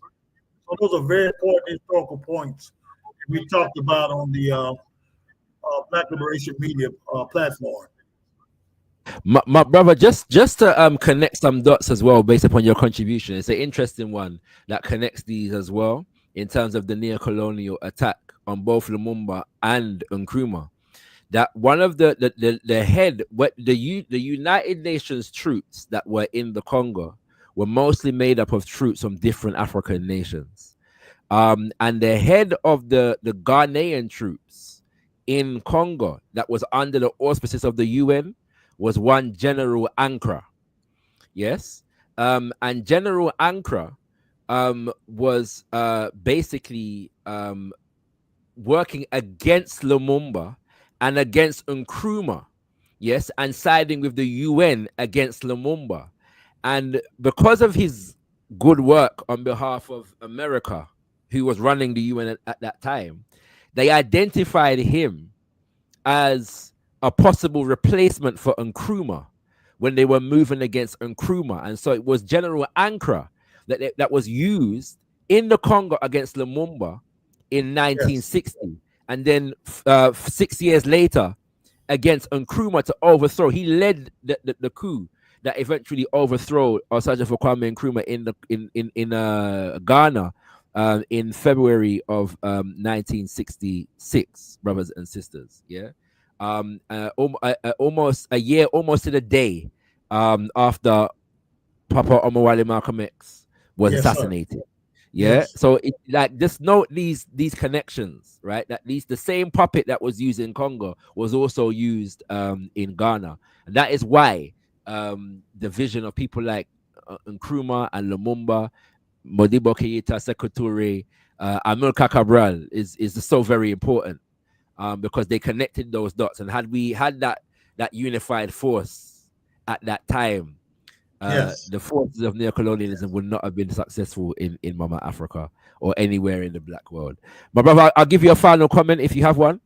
Yes, I do. Mm-hmm.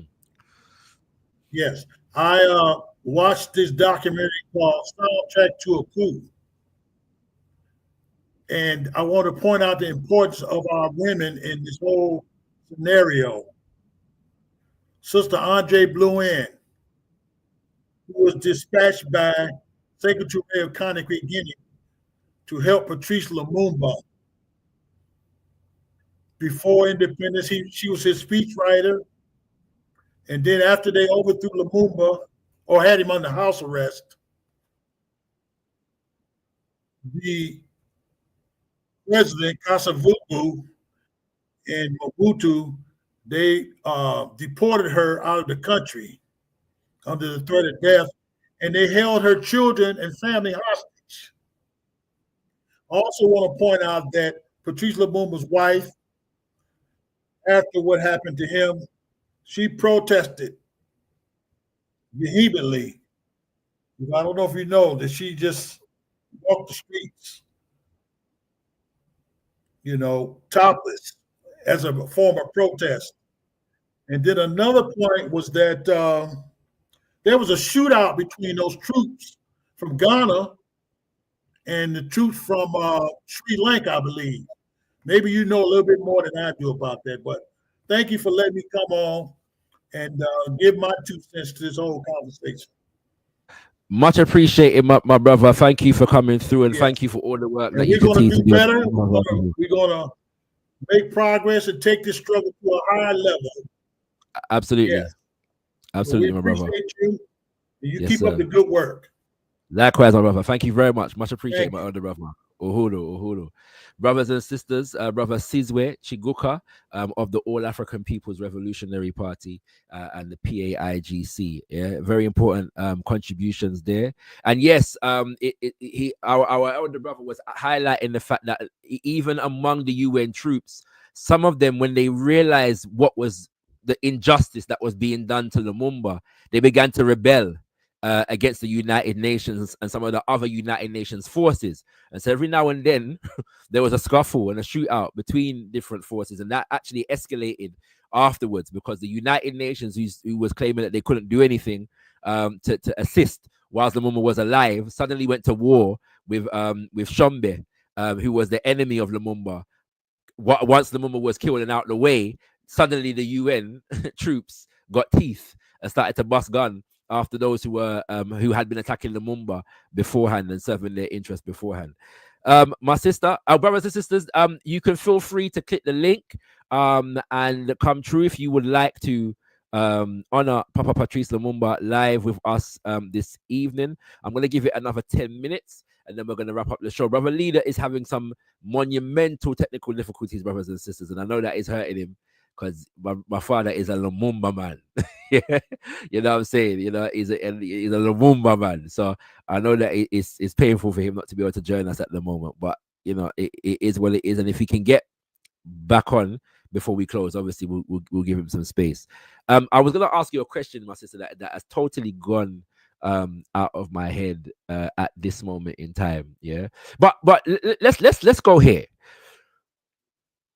Looking at Congo today, my sister, and all of the work that you do on behalf of our people in Congo and around the world, what are the prospects for a revival of the vision of Lumumba in this time?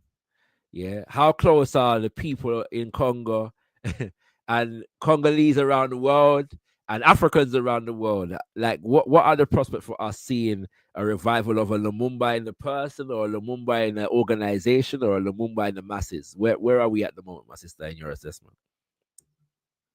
Thank you so much for the question. It's actually interesting question. I really like it.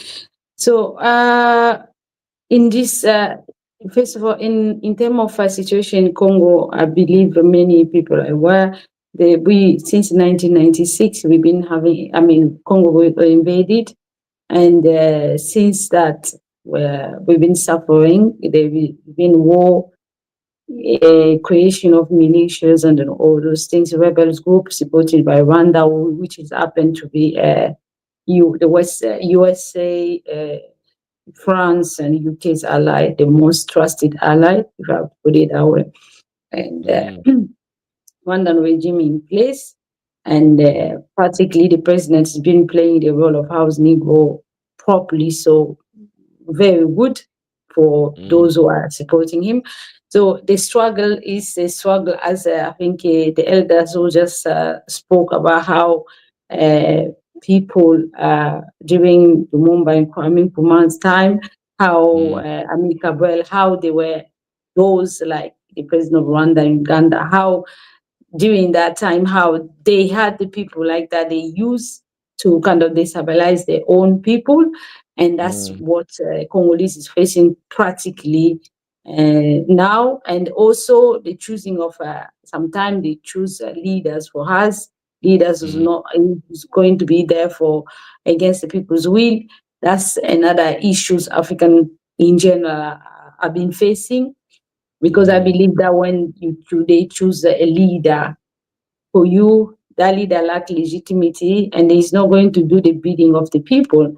And that's exactly most of, I'm not saying all the African countries, but majority are facing, been struggling with that issues. And so I believe that even at that, we are still seeing a little bit of a awareness in terms of young people in Africa, because majority of people in Africa, in Congo in general, specifically in Congo, say majority are young people under the age of 30. So they are kind of learning, we trying to raise awareness and also trying to explain to them that look, Lumumba and all those are where people who fought for us to get independence. I know it's not fully independence, but we go somewhere, because I don't like to kind of ignore their work. I think it's not fair. They tried, and then like in case of Congo, the independence was cutting off soon as the assassination of Lumumba. They destabilized it. It destabilized all the country till that scenes is what we are still struggling to today. One of the scenes we're still struggling today. So, but it's also, we have to recognize that the four for has to have, it's not fully independent, but to have something, so as to completely ignore it is not right. For me, that's practically my opinion. That's how I view things. I view this issue of Africa in general. Yeah, so I believe that in terms of Congo, I believe that young people they have access to what they didn't have. So it's difficult to manipulate young people unless they really want to be manipulated. Because right now, anyone can create something, and then you just there, if you have a phone, you can film it. So there's accessible. It's not depending on, as I was saying earlier, not depending much on the mainstream media, because they have caused a lot of chaos. There's this during colonialism, that mentality. Well, I think you know that. I believe in Jamaica. I was watching one of the documentary in Jamaica, Caribbean in general, where the people believe in the information that comes from CNN and stuff like that. So it's like if someone pass to those channels, they are credible, then the information is coming for the people.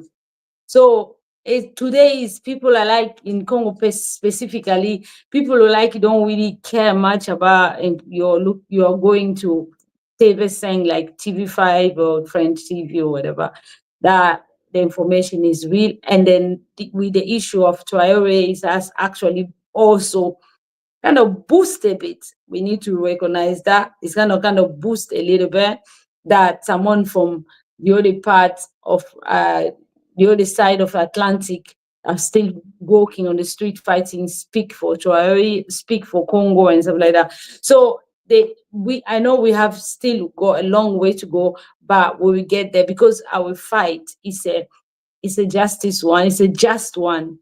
It's injustice, and then it's just one, and because it's a just one, the spirit or ancestor, we will win eventually. We will, because today the world is a multipolar, meaning that we are not only depend on how it used to be. You have your minerals, you're depending on the West for the minerals for them to invest. Today there's a multipolar. Today you can investor can come from any part of the world. You know what I mean? So that is that low self-esteem that was instigated in our mind to be able to kind of just waiting for the Western to invest. That things is kind of, it used to be like that. It's going down. Yeah, it's going down, but we still have a long way to go. We still have to educate our people that the interest of Congo, the interest of Africa has to be faced before any other interest. Yeah. Yes, right. I'm gonna try and bring back Brother Leader now and read a couple comments. Brother Leader, you with us? You're on mute, Brother Leader. Tendai Mwari. Yes. Okay. Cool. We can hear you, and the picture is better. Okay. Give thanks and praises. I pray that this will sustain itself for whatever time we have left. Yeah, absolutely. All right. Well, let me just get to a couple of the comments. I don't want to neglect the chat, because I have been. And so Sister Mukwaya, I believe you know this person, who's calling for Mukwayatization. You know what I'm saying, and I agree. We need some more Mukwayatization.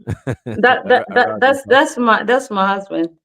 Yeah, I gathered. This is the lucky man. Yeah, you know what I'm saying, my brother. I'm waiting to meet you so I can shake your hand, because I know if Sister McQuire said yes, you must be an exceptional person. So you know what I mean. So we give thanks for you.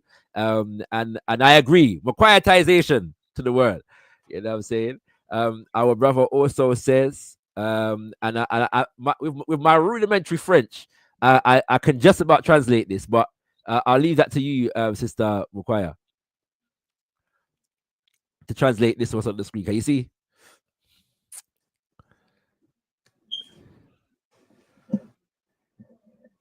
Can you see?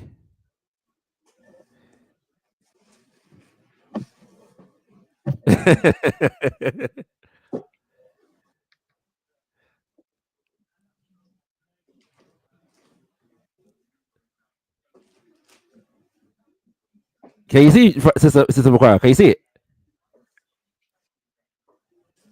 Or can you hear me?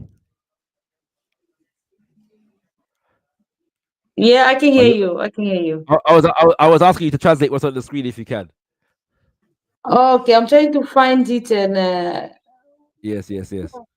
So I could just. Oh my God, it's really, I can't read it. Is it just saying like? Let me see. I don't know if I'm reading the correct one or the wrong one.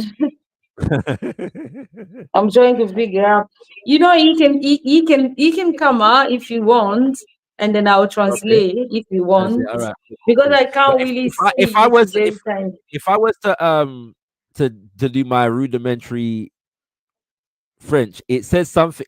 The first part is calling the name of Lumumba, and saying something like he died for the Congo, and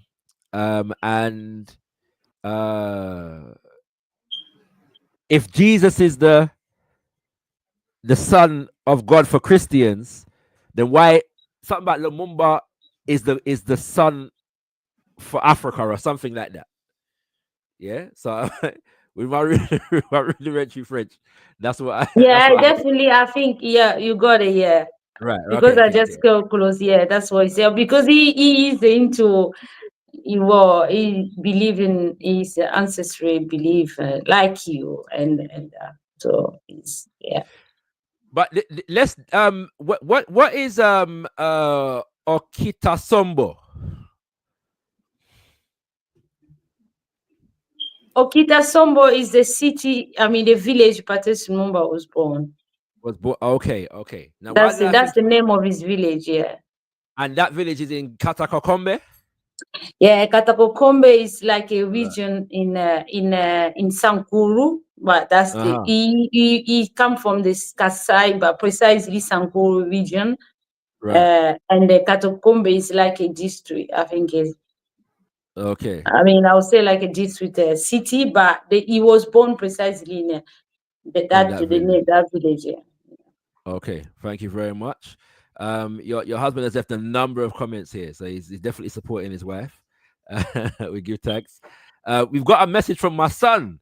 My son sent some red, black, and green flags in.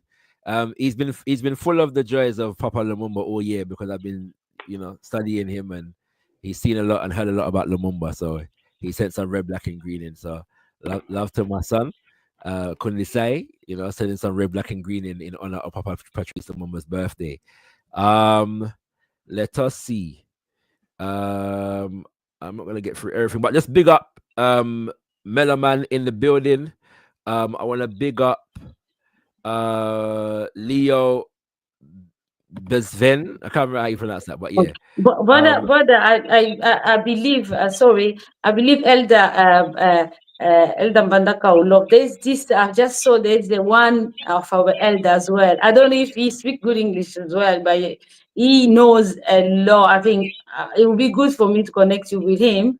He's in our audience. I can see him, Pukas. So he is really like.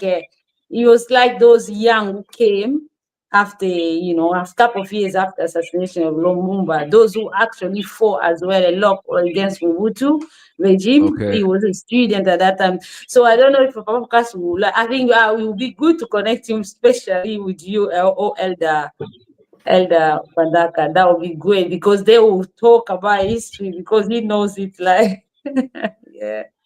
And you're saying you can ask if you want to come. I would welcome a connection, my dear sister. Right, so we look forward to that connection. Bigging up Kushti Cosmetics in the building. Olay Shoe is in the building. Jadorian is in the building. Is this what you're talking about, Pukas? Yeah, that okay. It would be good if to have him. Maybe it would be good. You actually, all right? But my elder, if you would like to click the link and come through, the link is in the chat. I'll share it one more time. We would most welcome you, my elder brother. Join. Yes, I'll share it one more time. If you are able and willing, don't feel forced, but we would love to have you join us. Shout out to La Mairie. Much appreciated for joining us. Bigging up Rao. And we've got a shiny black around here. Probably I'm going to come to you shortly. I don't want to neglect the audience. So bigging up Rao as well. And I'm going to bring through Shiny Black now. Shiny Black, if you can turn your camera on, because I don't know who you are. And we're dealing with a lot of sabotage with Pan-African media platforms at the moment. So I would hope that you can turn your camera on. So that I can bring you through. I'm going to wait for a minute for you to do that. But let me just also say, brothers and sisters, a shout out to our brothers and sisters from African Stream, who ceased operations yesterday, on the 1st of July, after having to try and hold the institution of African Stream together, for after an attack, an unprecedented attack, an unfounded attack levied by then Secretary of State of the United States of America, Antony Blinken, brothers and sisters. Our brothers and sisters had announced at the end of last month that they will be closing down operations on the 1st of this month. And so they did so yesterday. You know, we had a nice little farewell show. And so I just want to send our love and blessings of resilience and strength to our people, our brothers and sisters of Africa Stream.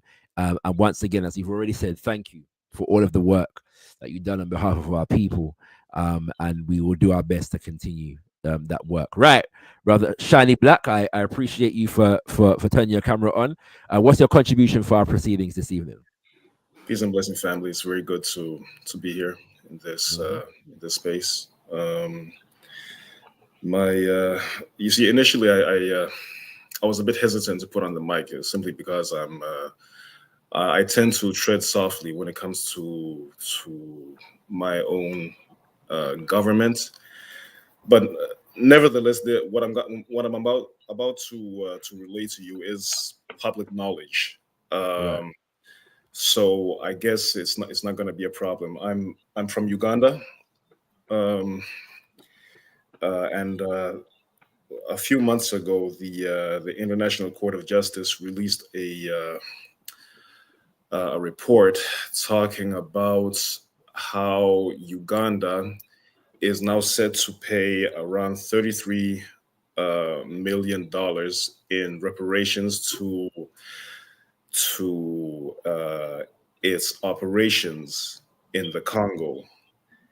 And if you would just allow me to read a sentence from this report, it talks about the court recalls that the DRC seeks 33 million in compensation for 1,710 victims of rape and sexual violence in Ituri, as for 30 victims of such acts in other parts of the DRC, including Kisangani.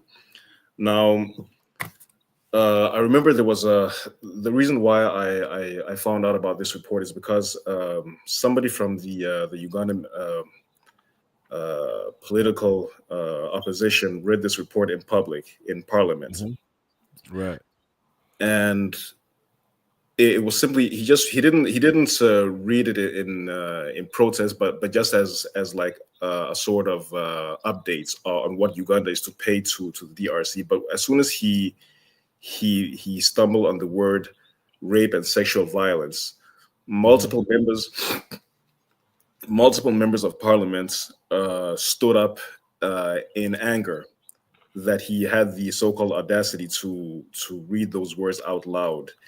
Mm-hmm. Because I'll say some African elders have a tendency to gaslight and care more about international image rather than focusing on some of the most heinous crimes that have taken place from its own army on another. And I'm just wondering, where does this leave us now? Because the way the system is usually set up is that you'll always have Black people who are operating as the foot soldiers of white supremacy on each other's territory. And when you have almost 2,000 reported women in the Congo who were raped, not by British, French, Arab, or any other non-African soldiers, but they were actually raped by an African army. And not only that, then as soon as the news comes out, there is more condemnation of it coming out rather than what actually took place. Right. It just leaves a bad taste in your mouth, and also very, very disheartening. And leaves you wondering, where are we right now in terms of Pan-African sentiments? Because it seems that we are so fragmented to the point that we don't even care about 2,000 women who were victims of sexual violence, but more concerned about national image and national reputation and the sort. That I just wondered if any of you could speak on that. Thank you, my brother, and thank you for actually turning your camera on. It's only because, like I said, I wasn't sure who you were, and sometimes we get mischievous elements, that come through the shows and try to. So I, but from here on, if you do choose to come through, now that we know who you are, it's fine. So I understand that. Right. I will go to Sister Francine on this, and then Brother Leader. Anything in response to what our brother has just shared? I just wanted to ask him a question. When he said 2000, I know that, but I want a specific because we have to name the people who are behind that. I mean, I know, but I really wanted him to specify before I can make a comment, because that's how we be able to liberate ourselves. I mean, also educate people who are watching us, or some of them are watching anonymous, people are listening, things like that. So if he can actually name which countries and which regimes, and then after that I can maybe jump in. In this case, it was Uganda, my country, the Ugandan army that is culpable of this, and it's not only something that just recently took place. It took place ever since the 90s, ever since Uganda started operating up until now. Yes. Okay, so thank you so much for your insight. But if I can add, I would say that it was in 2000, I believe 2001, where Uganda army and Rwanda army fought in a third biggest city in Congo called Kisangani. Actually, the city where Lumumba, we talked about Kisangani city, right? We were talking about it. So two foreign army fought because of Congolese gold in a third biggest city, Kisangani, the city where Lumumba practically started start or a fight, if I have to put it that way. So it is. Sorry, Sister McQuarrie, that war is referred to as the 6-day war for anybody who wants to do. Yeah, exactly. Yeah, like you have the seizure, like 6 days, and then in the middle of the city, with a big city, and a lot of people died. And after that, they condemned Uganda, but they didn't condemn Rwanda.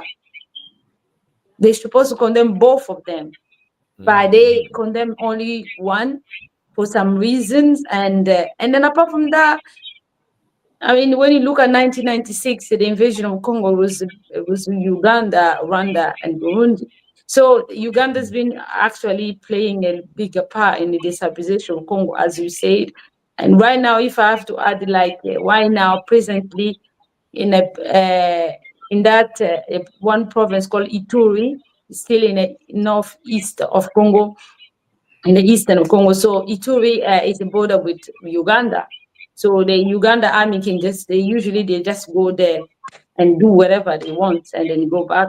So, and like now, we have Uganda's president's son, Yoweri Museveni's son, who's the chief of army. He sometimes will be tweeting and X Twitter now. X now, things that really things that shouldn't be said against Congo, and how we're going to go there to protect one tribe who's also, you can find them in Uganda. So Uganda's been part of the stabilization of Congo since the first invasion, which took place in 1996. So I'm not really surprised, because it's happened so many times. They support even the M23 when they took over Goma City. They were supported by you. They managed to take Goma City. They managed to take Bunagana, which is in a North Kivu. They managed to take that city with the help of Uganda's government. So that is not long ago. So it is something that Uganda been doing, and because they get support from the Anglo-Saxon, precisely. Thank you. Absolutely. On that last point, Sister Mukwaya, it's very well known that Museveni is an American puppet, and Kagame is one of his students. Kagame came up under Museveni, and led his war back into Rwanda from Uganda. Brother Leader. Tendai Mwari.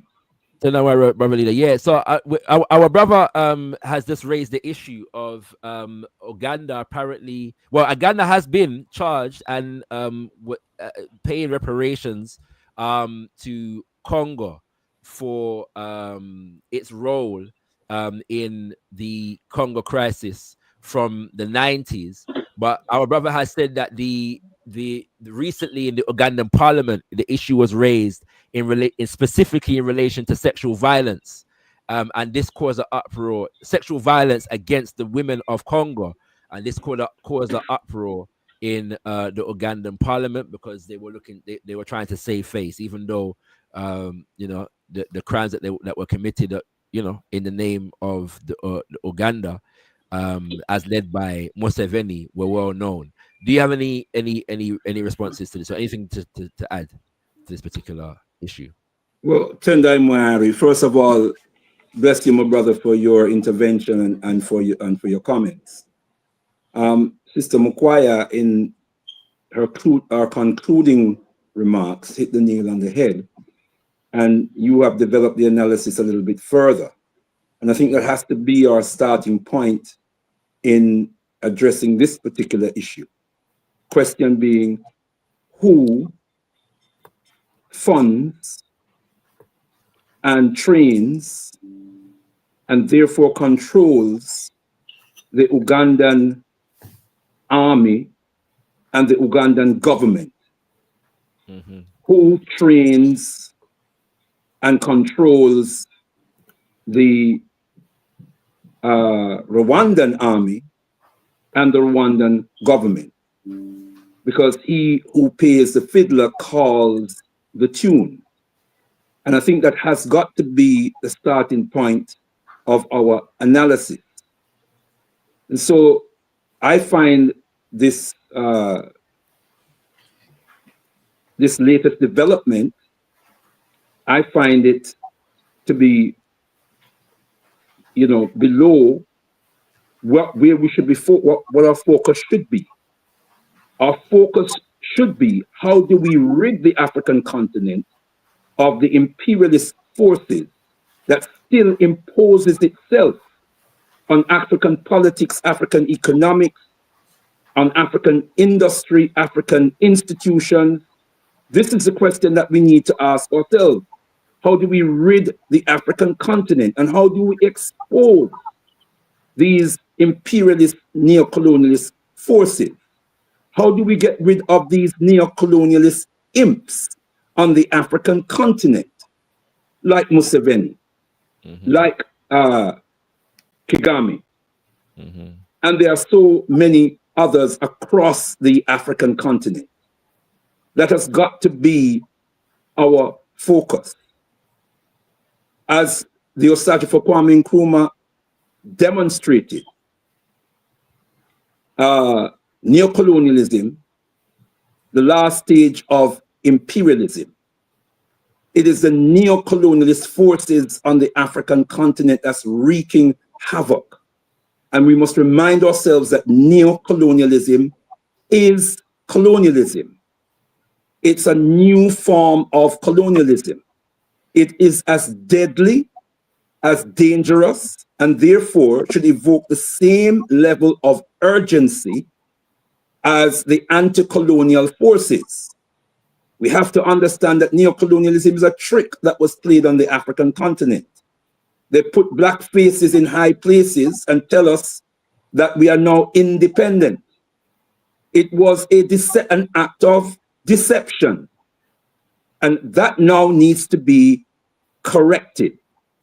We have had a bevy of progressive African leaders, scrupulous African leaders, that should provide for us the template of what African leadership looks like, of what African political autonomy looks like. We look at the vision and the works of the Osache for Kwame Nkrumah. We look at the vision and the works of a Sekou. Well, we're not saying any of them were perfect, but we saw the vision. We saw the vision of a Thomas Sankara. It is in the name of the nation Burkina Faso, a place of upright people, seeking to restore authentic, traditional African values. There's a template for us. There's a template even in his very short life, the very short life of Papa Patrice Lumumba. It was in his message, his inaugural message, when he commandeered the microphone as a true leader would.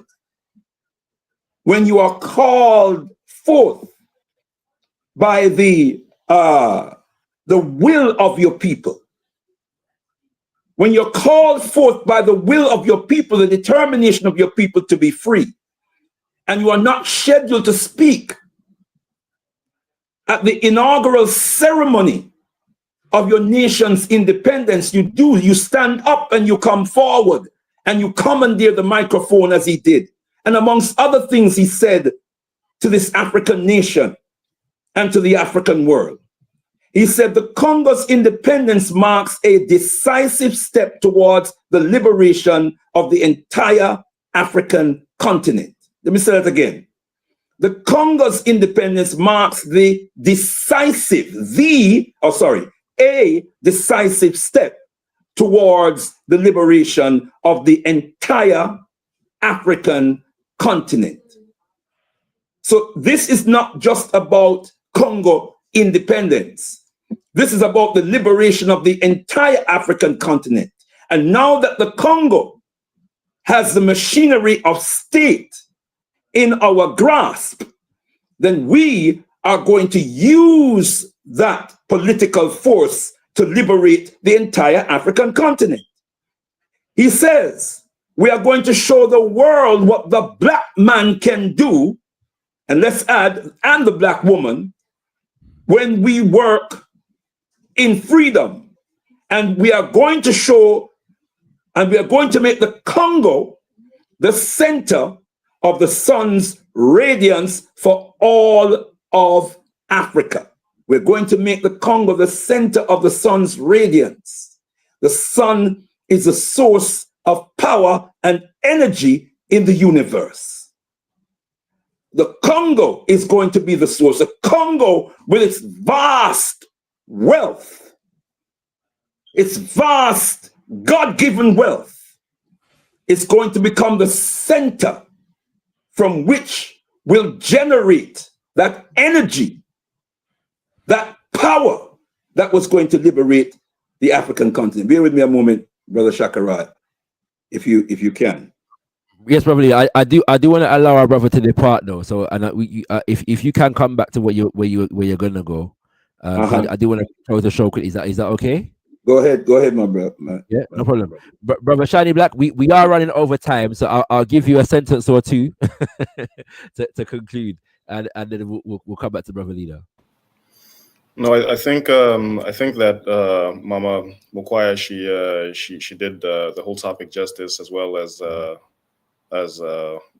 Papa Mbandaka. Mm-hmm. I would just end on a note to what Mukwaya also said, and that is my personal experience coming from Uganda. There is a you do find a mentality, especially among Western Ugandans, where the ruling elites usually comes from, and that is that they are a superior form of Bantus compared to all other Bantus, and you also find that as well as in Rwanda and Burundi. Some would even go as far as to argue that they all share a common nostalgia and belief that goes back to ancient times about how the Great Lakes of Africa, that is to say Uganda, Congo, Rwanda, Burundi, all these countries surrounding them, that they are the rightful rulers, which is why there seems to be a sort of confederate of these particular tribes, who very often have a sort of Western phenotype in terms of their looks. But I'm not gonna get into that. But it is a very common feeling of superiority that I also think plays a huge role. But on that, I think I will leave the rest of the word to you and wish y'all a good night. Thank you very much, my brother, and do come through again. We appreciate you. All right, for coming through. Thank you very much on this beautiful day. Sorry, brother leader, but we're gonna go towards a close of our show this evening, as we've been honoring Papa Lumumba. But feel free to pick up where you left off. Tendai Mwari. Yeah, give thanks, Brother Shakaran. That was perfectly okay, and I'll be quick. So, Papa Patrice Lumumba said, we are going to show the world what the African can do when we work in freedom. And we're going to make the Congo the center of the sun's radiance for all of Africa. So what was Papa Patrice Lumumba going to place into the hands of the liberating forces of Africa? The Congo, this thing called the Congo. The geological miracle in the heart of Africa. I said the geological miracle in the heart of Africa. Almost 1 million square miles of the richest expanse of land anywhere on the planet. That's the Congo.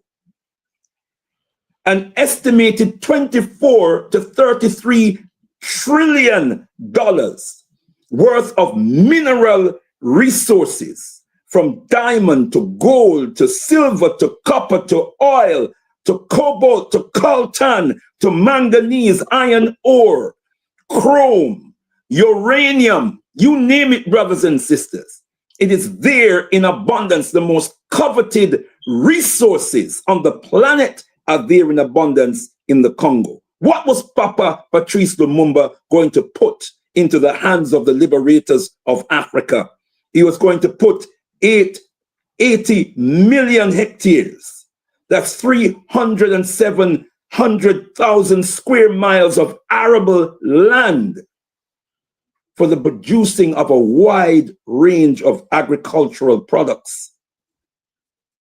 It is understood that the Congo alone can feed the world for at least 50 years, beloved brothers and sisters. The Congo alone, because of its vast agricultural and mineral wealth, millions of hectares of forestry, beloved brothers and sisters. The Congo rainforest, the second largest, or regarded to be the second largest in the world. You know, the rainforest gives, beloved brothers and sisters, not only does it play a key role in regulating the ecology of an environment, but it's a biochemical factory.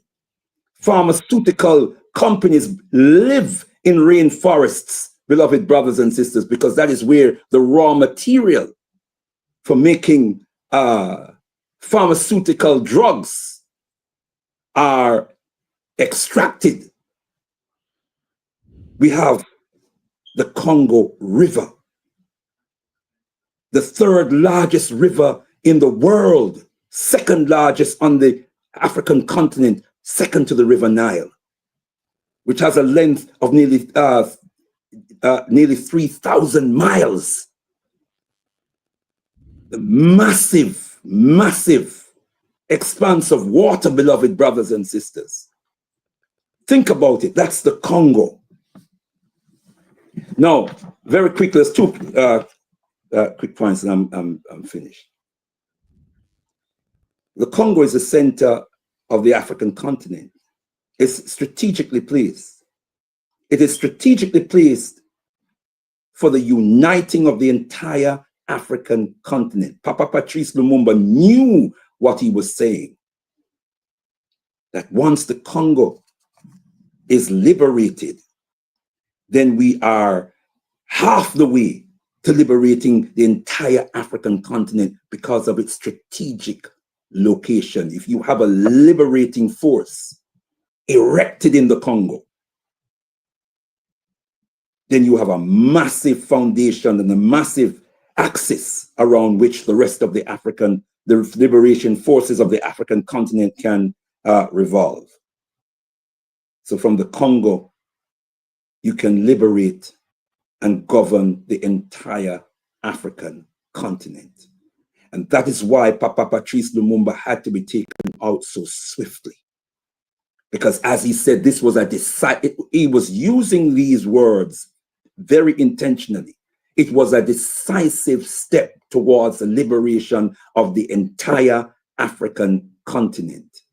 And with the leadership that was coming from Ghana under the guidance of the Osajifo Kwame Nkrumah, with whom Papa Patrice Lumumba was in consultation, whose counsel Papa Patrice Lumumba was always in search of.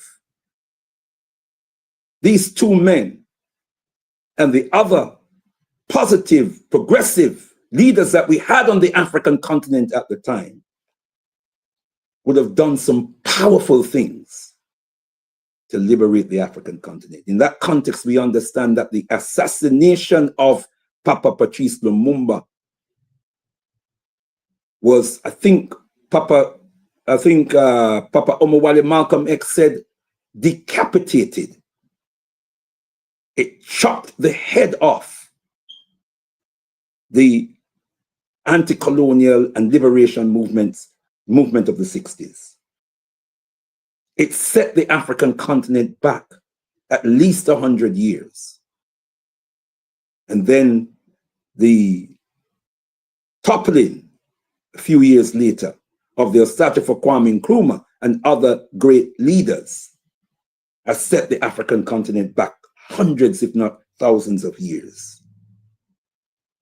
But this is not where we lose hope, beloved brothers and sisters. This is where we renew hope.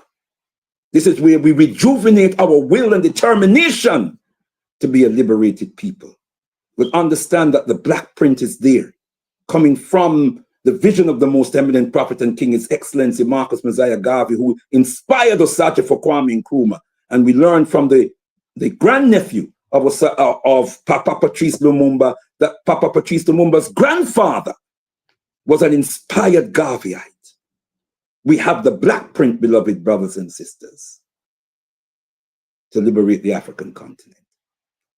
We honor Papa Patrice Lumumba on this 100th anniversary of his birth. We lift up his name and lift up his indomitable spirit. We say Papa Patrice Lumumba lives forever. He lives in us. He lives in us, his descendants, and who still will the liberation of the African continent and will fight for the liberation of the African continent. Africa, to the God of Africa be the glory. Tendai Mwari. You're on mute.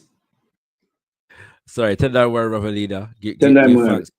That breakdown. We're gonna get a closing word. By the way, to both of you, can I ask you not to leave the StreamYard? Just turn your cameras off.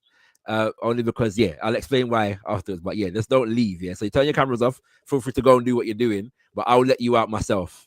Once we close the show, if that makes sense. If you understand. All right. Right. If I can get a final word from you, Sister Mokwaya. Thank you so much. First of all, thank you so much for inviting me and Bandaka. Thank you for your fight for justice. You sacrificed practically all your life for the freedom of your people in Africa and in diaspora. We really appreciate that. I never get a chance to say thank you that much, but let me just take this chance to say thank you so much for this. And It's difficult, isn't it, brother Shakara? After what you just spoke, what am I gonna add? What am I gonna add back? I'll try my best. I would just, if I would need to add, I would just say that today is 100 years we're celebrating the life of Papa Patrice Lumumba. We are not just celebrating because we also want through this day to remember and to educate our people that he was a man just like us. He was a human just like us. He was 85 when he was killed. He started fighting for freedom of Congo, and because he knew that freedom of Congo is a freedom of Africa, in Africa, African people in Africa and in diaspora.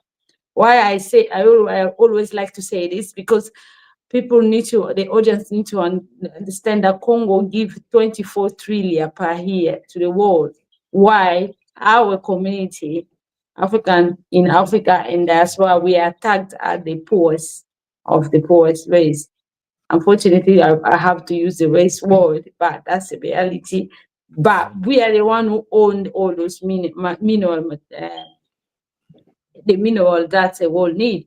So he understood that this is one of the things he said, that the history, when we honor him today, we need to remember what he said. The history of Congo is not going to be written in those salon or Belgium salon, and you know what I mean, salon, in the decision in the Western world. It will be written by African people, and they will always be friends of Congolese. They will be on the side of the Congolese. And when he said that, I believe that he didn't only, he was Congolese, but he used the word Congolese, but I usually put it like it was a kind of a metaphor way of saying that African. He could have used Africa, but me, I put it usually, it's like African I was using. And because Congolese are African at the end of the day. And then also, and if I need to add for what Elder Mandaka said, Congo is it's got 9 neighbors, the only country in Africa with 9 neighbors. So imagine today Congo is free. Why we always say that Africa is free, like the brother Mandaka say? Because the 9 neighbors will be affected positively. And those 9 neighbors Congo has, they have their neighbors as well. So you see how it will be like a root. It's like a disease is going to go positively. A ripple effect. A ripple effect. Yeah, definitely. So yeah, this is the thing, and it's so important. If Congo is free, Africa is free. This is one of the things I always say to people who tend to see Kagame in that positive. I'm like, no. If he continue to destabilize Congo, they keep using him. Africa is still gonna go round and round and round. We still gonna, because not just that we are in the heart, and when the heart is not functioning, you are proclaimed as a dead person. So that's the situation of Congo, of Africa in general, and also apart from the Congo basin and Congo River, where Elder Mbandaka said, lake. Let me just, Congo's got a lot of lakes. Let me just give one or 2 or maybe 3. We have Lake Kivu, Lake, let me say Lake Tanganyika. Lake Tanganyika is the lake in the world who's got a lot of fishes. Guess what? Fish go born, they grow up and they die in Lake Tanganyika. So because there's no really proper accessible, like a proper, boat, or I don't know, to kind of exploit that fishes and what our God gave us. So, and in the meantime, people will be saying people are dying in malnutrition in Africa. It shouldn't be that way. It doesn't make sense. It's very contradictory. Our people are dying in malnutrition where we have all those, a lot of lakes, Lake Alba, Lake Edward. We share with other countries, but so many, Lake Maindombe, so many lakes, Moero. This is, and they are bigger. I want audience to go and Google it. You will see how big those lakes are. And in terms of tourism, we have so many natural parks, like Virunga Park. So it's like biodiversity. It's not like a man-made park. It's a natural park.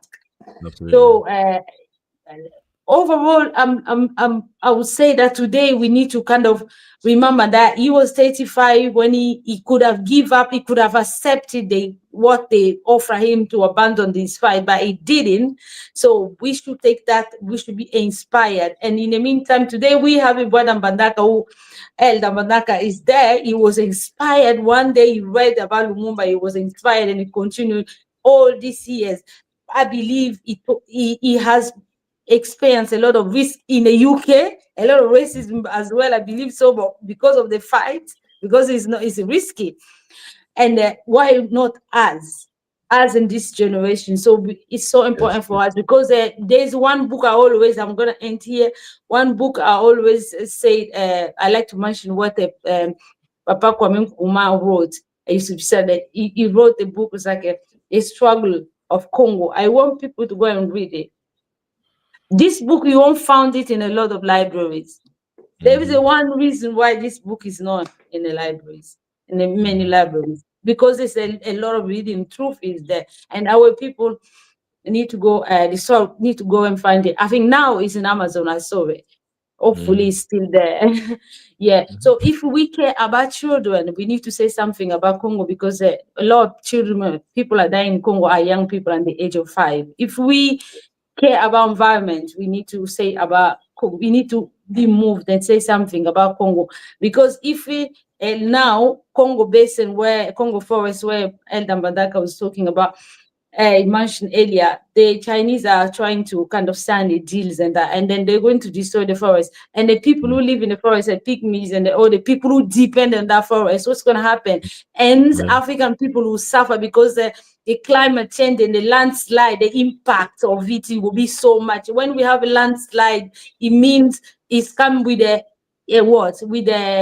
comes with infections, all that. So African people will suffer. So we need to kind of fix our eyes there, because that's what they want. The next fight is not going to be the fight of minerals. It's going to be the fight of forest and fight of water. That's our next fight. So people need to, and it's time for us to be prepared already, to educate our people and to raise awareness and have a weapon ready, because that's the next fight. Absolutely. Thank you so much for this. Thank you. Thank you, my sister. You know, we can't get enough of you around here, so so we love you. You know what I mean? So give thanks for coming through. Brother Leader, I was gonna take your last name as your closing words, because it was appropriate. If you have a sentence or two to close it, feel free to drop it now, as we literally close. Okay, just to tender again, Brother Shakara, for the program and for the invitation. Sister Mukwaya, I always enjoy your presence, my dear sister, and your insight. And I'm inspired by the contribution from your husband and king. So I please convey my regards to him.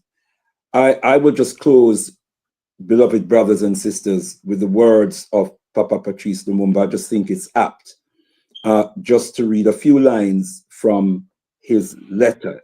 This is his last, you could say, will and testament.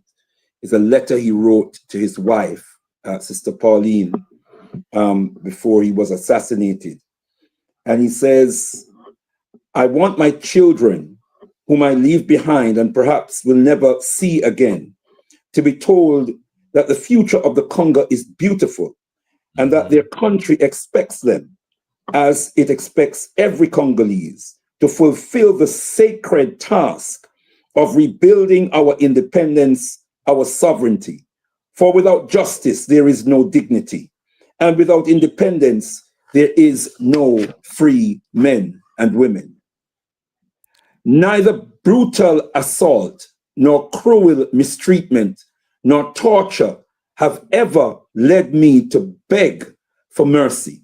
For I prefer to die with my head held high, unshakable faith, and the greatest confidence in the destiny of my country, rather than to live in slavery and contempt for sacred principles. History will one day have its say. It will not be the history taught in the United States, Washington, Paris, or Brussels, and I'll add, or London. However, the history taught in the countries that have rid themselves of colonialism and its puppets. Africa will write its own history, and both north and south of the Sahara, it will be a history full of glory and dignity. Do not weep for me, my companion. I know that my country, now suffering so much, will be able to defend its independence and its freedom.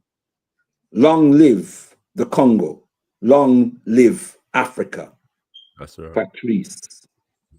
Such is the wisdom, the power, the vision, the mighty spirit of Papa Patrice Lumumba. We say, hail to the power of his words. I close with the words of the most eminent prophet and king, His Excellency, Marcus Mosiah Garvey, who says, unite, organize, now or perish. Rise, you mighty African people, for you can accomplish whatever you will. Rumbidzo Africa, to the God of Africa be the glory. Tendai Mwari. Thank you very much, brother leader. Thank you very much, Sister Mukwaya. I'm going to put you both backstage now. Once again, don't leave the studio. Just turn your cameras off, and I will remove you once appropriate. All right. Thank you very much for being here to honor Papa Patrice Lumumba. We appreciate you both. Don't worry. Okay, brothers and sisters. Yes, indeed. Yes, indeed. Yes, indeed. We're just here doing our small part, brothers and sisters, to honor a man who paid the ultimate sacrifice for you and I. There's so much that we can learn about this man. This man is so great that studies are still being done on his life. Investigations are still being done on the circumstances of his assassination. Books are still being written, even in this century, in this decade of this century, uncovering new information about the extent of the forces that moved against him and moved to assassinate him, brothers and sisters. We do want to affirm the words of Papa Patrice Lumumba, as you've read before, and it was just read by Brother Leader, in terms of the beautiful future of the Congo, and in the dystopian environment that we know our brothers and sisters, many of our brothers and sisters in the Congo, to be experiencing at the moment. It can be difficult to envision that beauty. But let us remind ourselves, brothers and sisters, that Papa Patrice Lumumba penned those words whilst he is being subject to torture and carried to his death. And so if we could see that vision in those desperate circumstances, let us try to conjure the sense of spirit to be able to do the same within and among ourselves, brothers and sisters. A man by the name of Frantz Fanon, whose centenary is celebrated on the 20th of this month, said that if Africa is like a gun, then Congo is the trigger, brothers and sisters. And I don't think it's an accident that the creative forces of the universe gave us the example of Lumumba, short though it was, in the Congo, so that we will always be reminded of the significance of the Congo in our African liberation fight. So let us do justice to the name of Patrice Emery Lumumba by continuing to fight for what he fought for, brothers and sisters. And we shall do our best to keep his name and his vision alive as Kimbunga Media. I want to say a word for our brothers and sisters in the Congo, that we stand with you. Our brother Shiny Black raised the issue of sexual violence against the women of the Congo. We stand with you as the women of the Congo. And in as much as there is sexual violence being committed against the women of the Congo, brothers and sisters, this is an issue that we as African men need to be particularly concerned about. Papa Omowale Malcolm X, whose centenary also celebrated this year, spoke to the fact that we cannot call ourselves men to the full extent of what that means if our women are not protected, brothers and sisters. And so we stand with the women of the Congo, and we appreciate all the brothers and the sisters, because we know of them, who are providing healing services for our sisters, our mamas, our aunties in the Congo who have been victims of sexual violence. We stand with all our brothers in the Congo who have been subjected to brutal aggression in the name and in the interest of Bakra imperialism. We stand with our brothers, mothers, fathers, sisters, children in the Congo. Long live the spirit of Papa Patrice Lumumba. Long live Revolutionary Congo. Long live Mama Africa. And with that, we say, Tendai Mwali, be thankful unto the Mother, Father, creative life force of the universe. Kuzai, Munzimu Mukulu, we give praises unto our great ancestors. Abibi Tumi, Abibi Fahodi, African power and African liberation for all African people. Ashe, Ashe, Ashe.